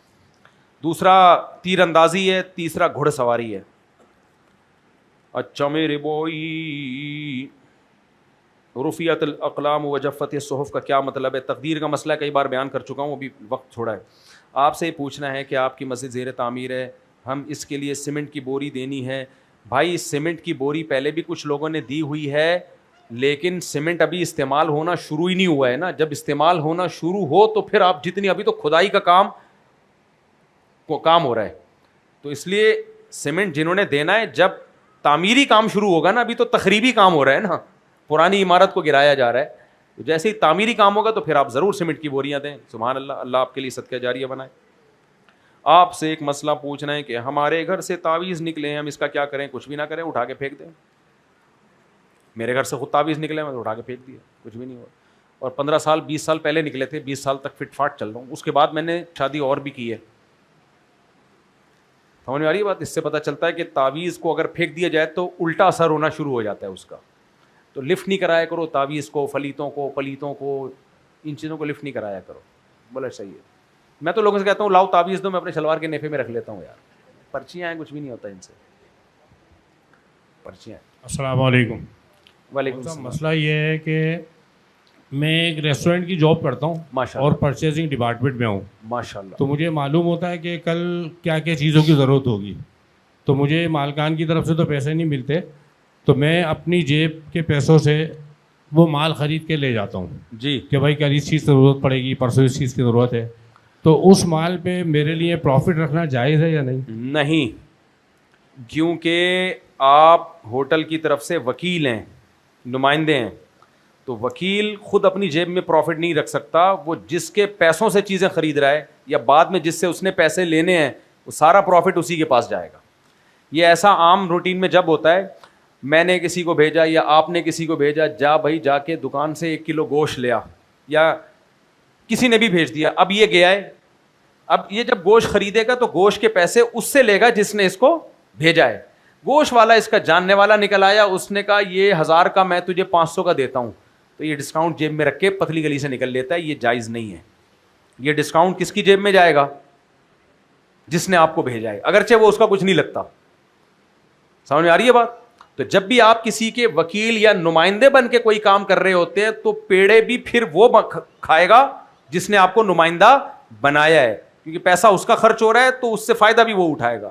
آپ نہیں اٹھا سکتے. آپ جب اٹھا سکتے ہیں جب آپ اپنے پیسوں سے کوئی چیز خرید رہے ہو. جزاک اللہ. السلام علیکم مفتی صاحب, میرا آپ سے سوال ہے کہ ہم آن لائن بزنس رن کرتے ہیں, ای کامرس, اگر ہم اس میں فیک ریویو اے آئی کی مدد سے لگا دیں تو لوگ ٹرسٹ زیادہ کریں گے؟ دیکھو, اس سے چیز کی آمدن حرام نہیں ہوگی, کیونکہ آمدن تو اس چیز کی ہے نا, پروڈکٹ کی ہے. لیکن لوگوں کو جو دھوکہ دے کے آپ متوجہ کر رہے ہیں, یہ متوجہ کرنا حرام اور ناجائز ہے, اور دھوکے کی تجارت میں برکت نہیں ہوتی. اور دوسرا سوال یہ ہے, آپ نے ایک مثال دی تھی کہ جمشید کے پاس گھڑی ہے, وہ بغیر قبضے لیے آپ نہیں دے سکتے. اگر جمشید خود بولے بغیر قبضے لیے دو, جب وہ آپ سے خریدیں تو پھر میرے سے لے لینا. نہیں, جمشید نے جب آپ کو گھڑی بیچی, آپ وہ جمشید کے قبضے میں لیے بغیر, اپنے قبضے میں لیے بغیر آگے فروخت نہیں کر سکتے, بے شک جمشید اس پہ راضی بھی ہو. اگر آپ نے آگے فروخت کرنی ہے تو پرانی خرید و فروخت کو کینسل کریں, جمشید سے بولیں جو میں نے آپ سے گھڑی خریدی تھی میں اس خرید کو کینسل کرتا ہوں, اب ایک نیا کسٹمر میرے پاس آیا ہے, تو آپ اگر اجازت دو تو یہ گھڑی میں اس کو پہنا دیتا ہوں آپ کا نمائندہ بن کے, اور اس کا میں اتنا کمیشن لوں گا آپ سے. اس کو کلیئر کرنا پڑے گا آپ کو. سمجھ میں آ رہی ہے بات؟ گھڑی خرید کے اپنے قبضے میں لیے بغیر آگے بیچ نہیں سکتے, اور جمشید کا وکیل بن کے بھی نہیں بیچ سکتے, کیونکہ گھڑی آپ کی ہے. تو اس پرانے سودے کو کینسل کرو, پھر آگے بیچو. السلام علیکم. وعلیکم السلام. مفتی صاحب, یہ ڈراپ شپنگ جو ہے وہ حلال ہے یا حرام ہے؟ ڈراپ شپنگ کی کچھ صورتیں حلال ہیں, کچھ صورتیں حرام ہیں. شریعت کا اصول ہے کہ جو چیز آپ کے قبضے میں نہ آئے آپ اس کو آگے بیچ نہیں سکتے. ڈراپ شپنگ میں عام طور پر آپ کسی کی چیز خریدے بغیر, کمپنی کی چیز خریدے بغیر کسی کو بیچ رہے ہوتے ہو آپ, یہ جائز نہیں ہے. آپ اس میں جائز کرنے کے لیے یہ کرو, یا تو پہلے خرید کے کسی کو نمائندہ بھیج بنا کے اس کے قبضے میں لو, بولو بھائی تو میری طرف سے قبضہ کر لے, پھر آگے بیچو, یا بیچو نہیں, بیچنے کا وعدہ کرو میں تمہیں یہ دوں گا, اور پھر خریدو, اور پھر کسٹمر سے پوچھو ہاں بھائی اب بتاؤ خرید رہے ہو کہ نہیں خرید رہے, وہ کہے خرید رہا ہوں تو ٹھیک ہے, نہیں تو پھر وہ آپ کو نقصان ہوگا, جو بھی ہوگا آپ کی چیز ہے وہ. تیسرا, دو پارٹیوں کے درمیان کمیشن ایجنٹ بن جاؤ, آپ بولو بھائی میں بیچ ہی نہیں رہا, فلاں کمپنی کی چیز میں آپ کو بکوا رہا ہوں بتاؤ, اور پھر کمپنی کو بھی یہ نہیں بتاؤ میں آپ سے لے رہا ہوں, بھائی ہم نے یہ پروڈکٹ آپ کی بکوائی ہے, آپ مجھے اس کے پیسے دو, ہر پروڈکٹ کو بکوانے کے مجھے اتنے پروفٹ چاہیے اس پہ. اس طرح معاملہ کو کلیئر کرو. دیکھو عبادات کے دین میں لوگ آ جاتے ہیں, پیسوں کے معاملے کے دین کو لوگوں نے نظر انداز کیا ہوا ہے, تو یہ بہت غلط بات ہے. تو مفتی صاحب اس طرح جو بروکری کا کام ہوتا ہے دو پارٹیوں کے بیچ میں, جو ہم بیچ میں بروکر بنتے ہیں, اسی طرح ڈراپ شپنگ میں بھی کام کر سکتے ہیں. ہاں بالکل بروکر بن سکتے ہیں, لیکن کلیئر کریں میں بروکر ہوں بھائی, صاف صاف. پراپرٹی کو خریدے بغیر بھی بیچا جا سکتا, سوری قبضے میں لیے بغیر بھی بیچا جا سکتا ہے, لیکن اس میں یہ ہے کہ رسک میں آ چکی ہو, آپ کے پلاٹ پتا ہو کہاں ہے, کس نمبر کا ہے, کہاں لوکیشن ہے, اور اتنا آپ کی ملکیت ہو کہ اگر پلاٹ پہ قبضہ ہو گیا تو آپ کا نقصان سمجھا جائے. اس کنڈیشن میں آنے کے بعد بیچ سکتے ہیں, بے شک قبضہ نہ بھی کیا ہو. السلام علیکم. السلام علیکم. وعلیکم السلام.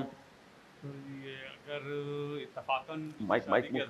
اتفاقاً دوسری شادی کے اسباب بن جائیں, اتفاقاً دوسری شادی کے اسباب بن گئے, جی کوئی ایسے حالات پیدا ہو جائے, حسن اتفاق سے تو ایسے انسان بندر سے انسان نہیں بنا, جو اتفاق آپ نے بیان کیا, اتفاق سے دوسری شادی, مطلب شادی کا ارادہ نہ ہو, ایسے وقت آ جائے شادی کرنا پڑ جائے, یا کوئی ایسے مطلب پڑ گئی, یعنی مجبوری میں دوسری شادی کرنی پڑ رہی ہے, پڑ رہی ہے, دل نہیں چاہ رہا لیکن حالات ایسے ہو گئے کہ مجبور ہو گئے, نہیں کریں گے تو مر جائیں گے. آگے مجھے انجوائے کرنے دیں تھوڑا سا. سہارا دینا چاہ رہا ہے اس کو, یا گھر دینا چاہ رہا ہے اس کو رہنے کے لیے, اور پہلی بیوی کہتی ہے کہ میری شکل نہیں دیکھنا مجھے. ہاں تو حالات بنے کہاں ہیں, پہلی بیوی کہہ رہی ہے میں دوسری کی شکل نہیں دیکھوں گی, تو حالات بنے کہاں ہیں؟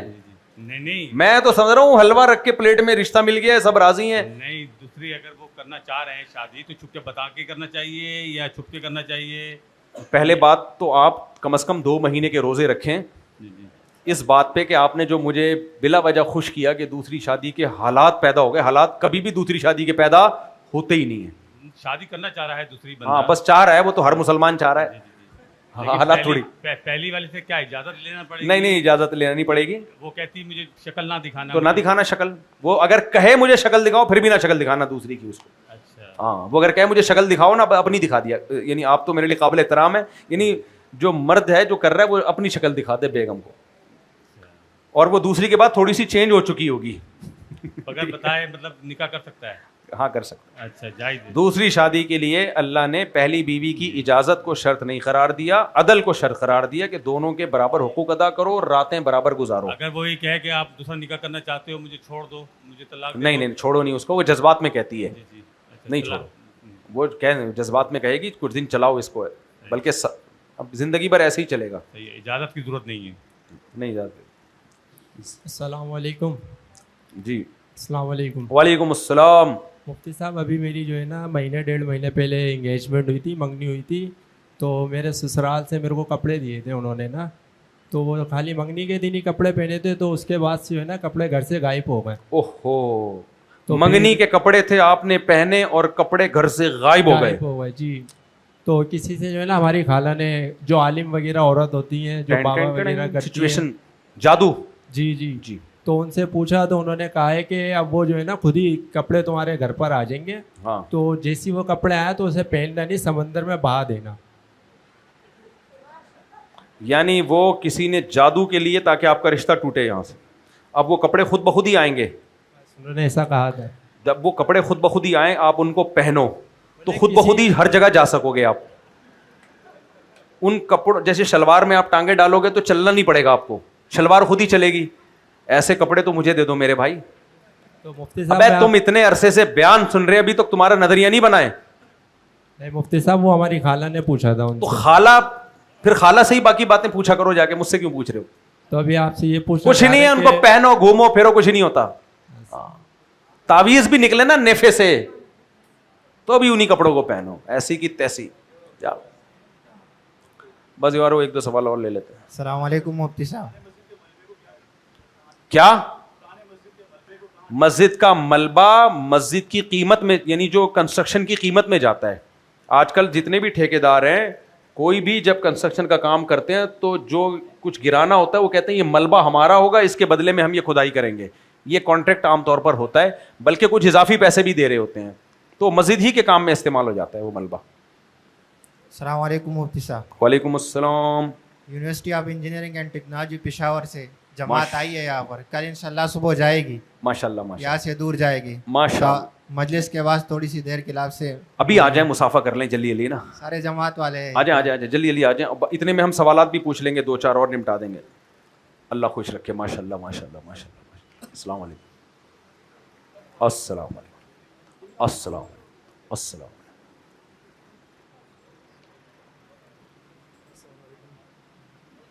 وعلیکم السلام جناب. وعلیکم السلام. چلو بھائی بس جو جماعت کے چلیں بھائی. اللہ خوش رکھے حضرت، اللہ خوش رکھے. ماشاء اللہ، دعا میں ہمیں بھی یاد رکھیں. السلام علیکم. جی وعلیکم السلام بیٹا. مفتی صاحب میرا سوال ہے کہ میں کیش پہ موبائل لیتا ہوں اور موٹر سائیکل لیتا ہوں، آگے قسطوں پہ بیچتا ہوں. جی کیا یہ میرے لیے قسطوں پہ مہنگی کر کے بیچنا جائز ہے، مگر جو قیمت طے ہو جائے اس میں کمی بیشی نہیں کر سکتے. جزاک اللہ. چلو بھائی جلدی سے شاباش سوال پوچھ لو. اچھا مفتی صاحب، ایک مسئلہ ہے کہ وراثت کی تقسیم کے دوران مثال کے طور پر میرا بھائی کہتا ہے کہ میں ہمشیراؤں کو حق نہیں دوں گا، تو پھر اس کی کیا صورت ہو؟ اس کا باپ بھی دے گا، یہ صورت ہے اس کی. بہنوں کو بھائی کہہ رہے حق نہیں دوں گا، اب بھائی کو بولے تمہارا باپ بھی دے گا. یہی بہترین صورت میں بتا سکتا تھا، اس کے علاوہ کوئی صورت میں. بہنوں کو چاہیے خود کیس کر دیں نا، کورٹ سے بھی مل جاتا ہے حق. کیس کر دیں کورٹ میں. سارے کام برے نہیں ہوتے، کبھی کبھار ٹھیک کام بھی ہو جاتا ہے کورٹ میں، کچھ کام ٹھیک بھی ہوتے ہیں. کیس کر دیں انشاءاللہ فوراً حق مل جائے گا. جامعۃ الرشیدیہ کے پاس میرا گھر ہے، ڈبل سٹوری مکان ہے، لیکن وہ پارٹیاں بہت آتی ہیں، سودا نہیں بنتا، بات نہیں بنتی ہے. تو کیا لوگ بولتے ہیں بندش کی ہوئی ہے، جادو ٹونا؟ نہیں کوئی بندش نہیں ہے. آج کل پاکستان کراچی میں پراپرٹی تھپ ہوئی بھی ہے، کسی کے گھر بھی بک رہے ہیں. پارٹیاں آتی ہیں، بہت بات نہیں بنتی ہے، ایسا لگتا ہے کوئی بندش نہیں ہے بھائی.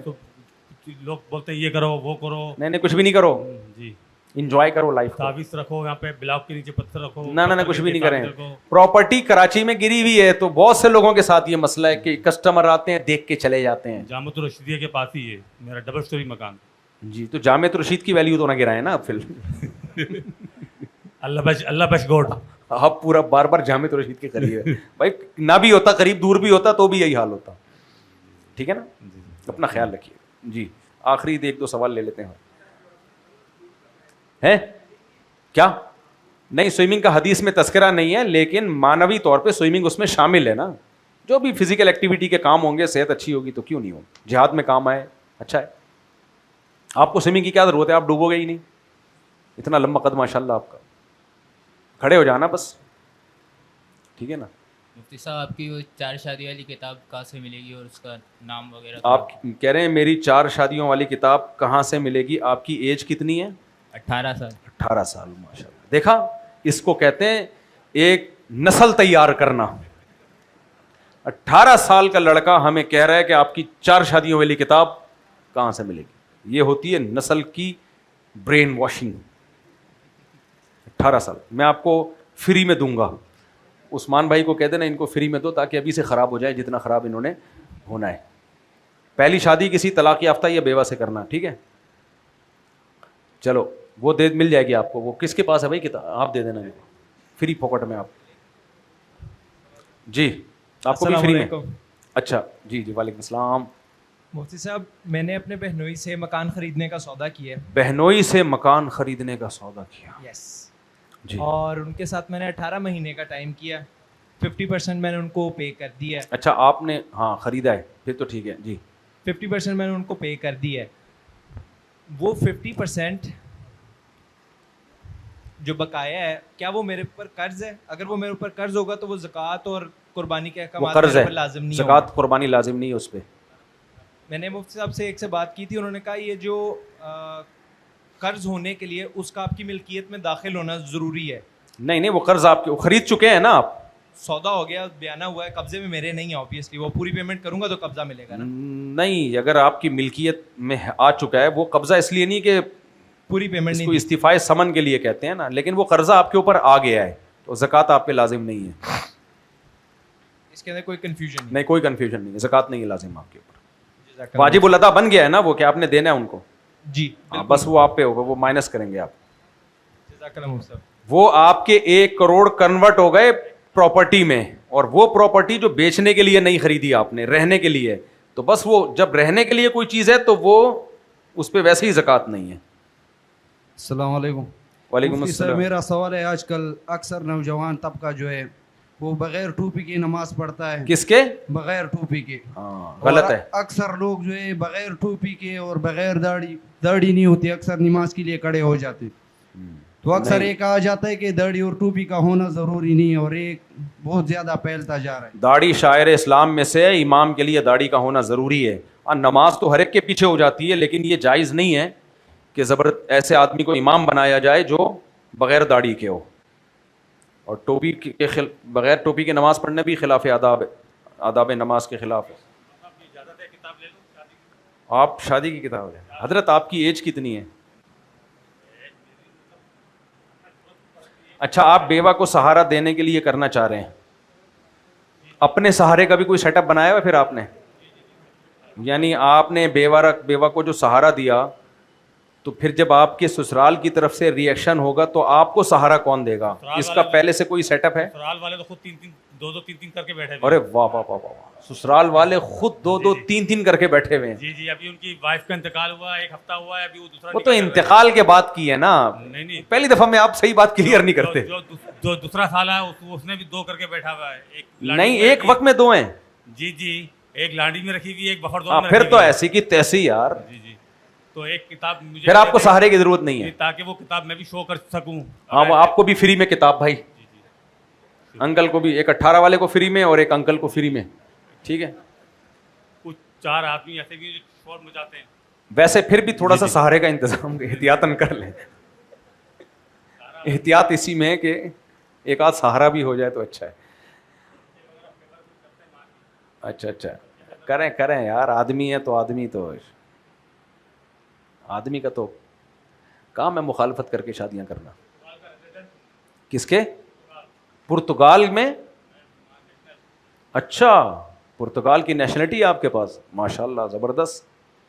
تو وہ نیشنلٹی نہ چھین لیں. ہاں, اچھا, ماشاء اللہ. چلیں بس آخری سوال جلدی سے, بس بہت دیر سے 1-2 لوگ نظر آ رہے ہیں. ہاں بس لاسٹ, سچی مچی کا لاسٹ. میں نے کیا کہا تھا 3:40 پہ ختم کروں گا نا, تو 10 منٹ اوپر ہو گئے, 7 منٹ اوپر ہو گئے. جی, مدینہ منورہ جا رہے ہیں, اس کے لیے طریقہ کوئی بتائیں. مدینہ منورہ جا رہے ہیں؟ جی, سبحان اللہ, ماشاء اللہ. تو جائیں, پہلے عمرہ کریں گے؟ جی, عمرہ کریں گے. پہلے عمرہ کریں گے پھر مدینہ منورہ جائیں گے, ایسا ہی ہے؟ جی. تو مسجد نبوی میں زیادہ سے زیادہ ٹائم گزاریں, دعا کا اہتمام کریں, نبی صلی اللہ علیہ وسلم کے روضہ رسول پہ حاضری دیں, اور درود شریف کی کثرت زیادہ کریں مدینہ میں. یہی مدینہ کے کام ہیں. لباس کا کوئی طریقہ بتا. نہیں, لباس تو مدینہ میں بس عام نارمل اچھا سا لباس پہنے, ٹھیک ہے نا. جو بھی لباس پہنتے ہیں اس میں اچھا سا لباس پہن کے جائیں. درود شریف کا زیادہ اہتمام کریں وہاں جا کے. چلو بھائی, السلام علیکم ورحمۃ اللہ.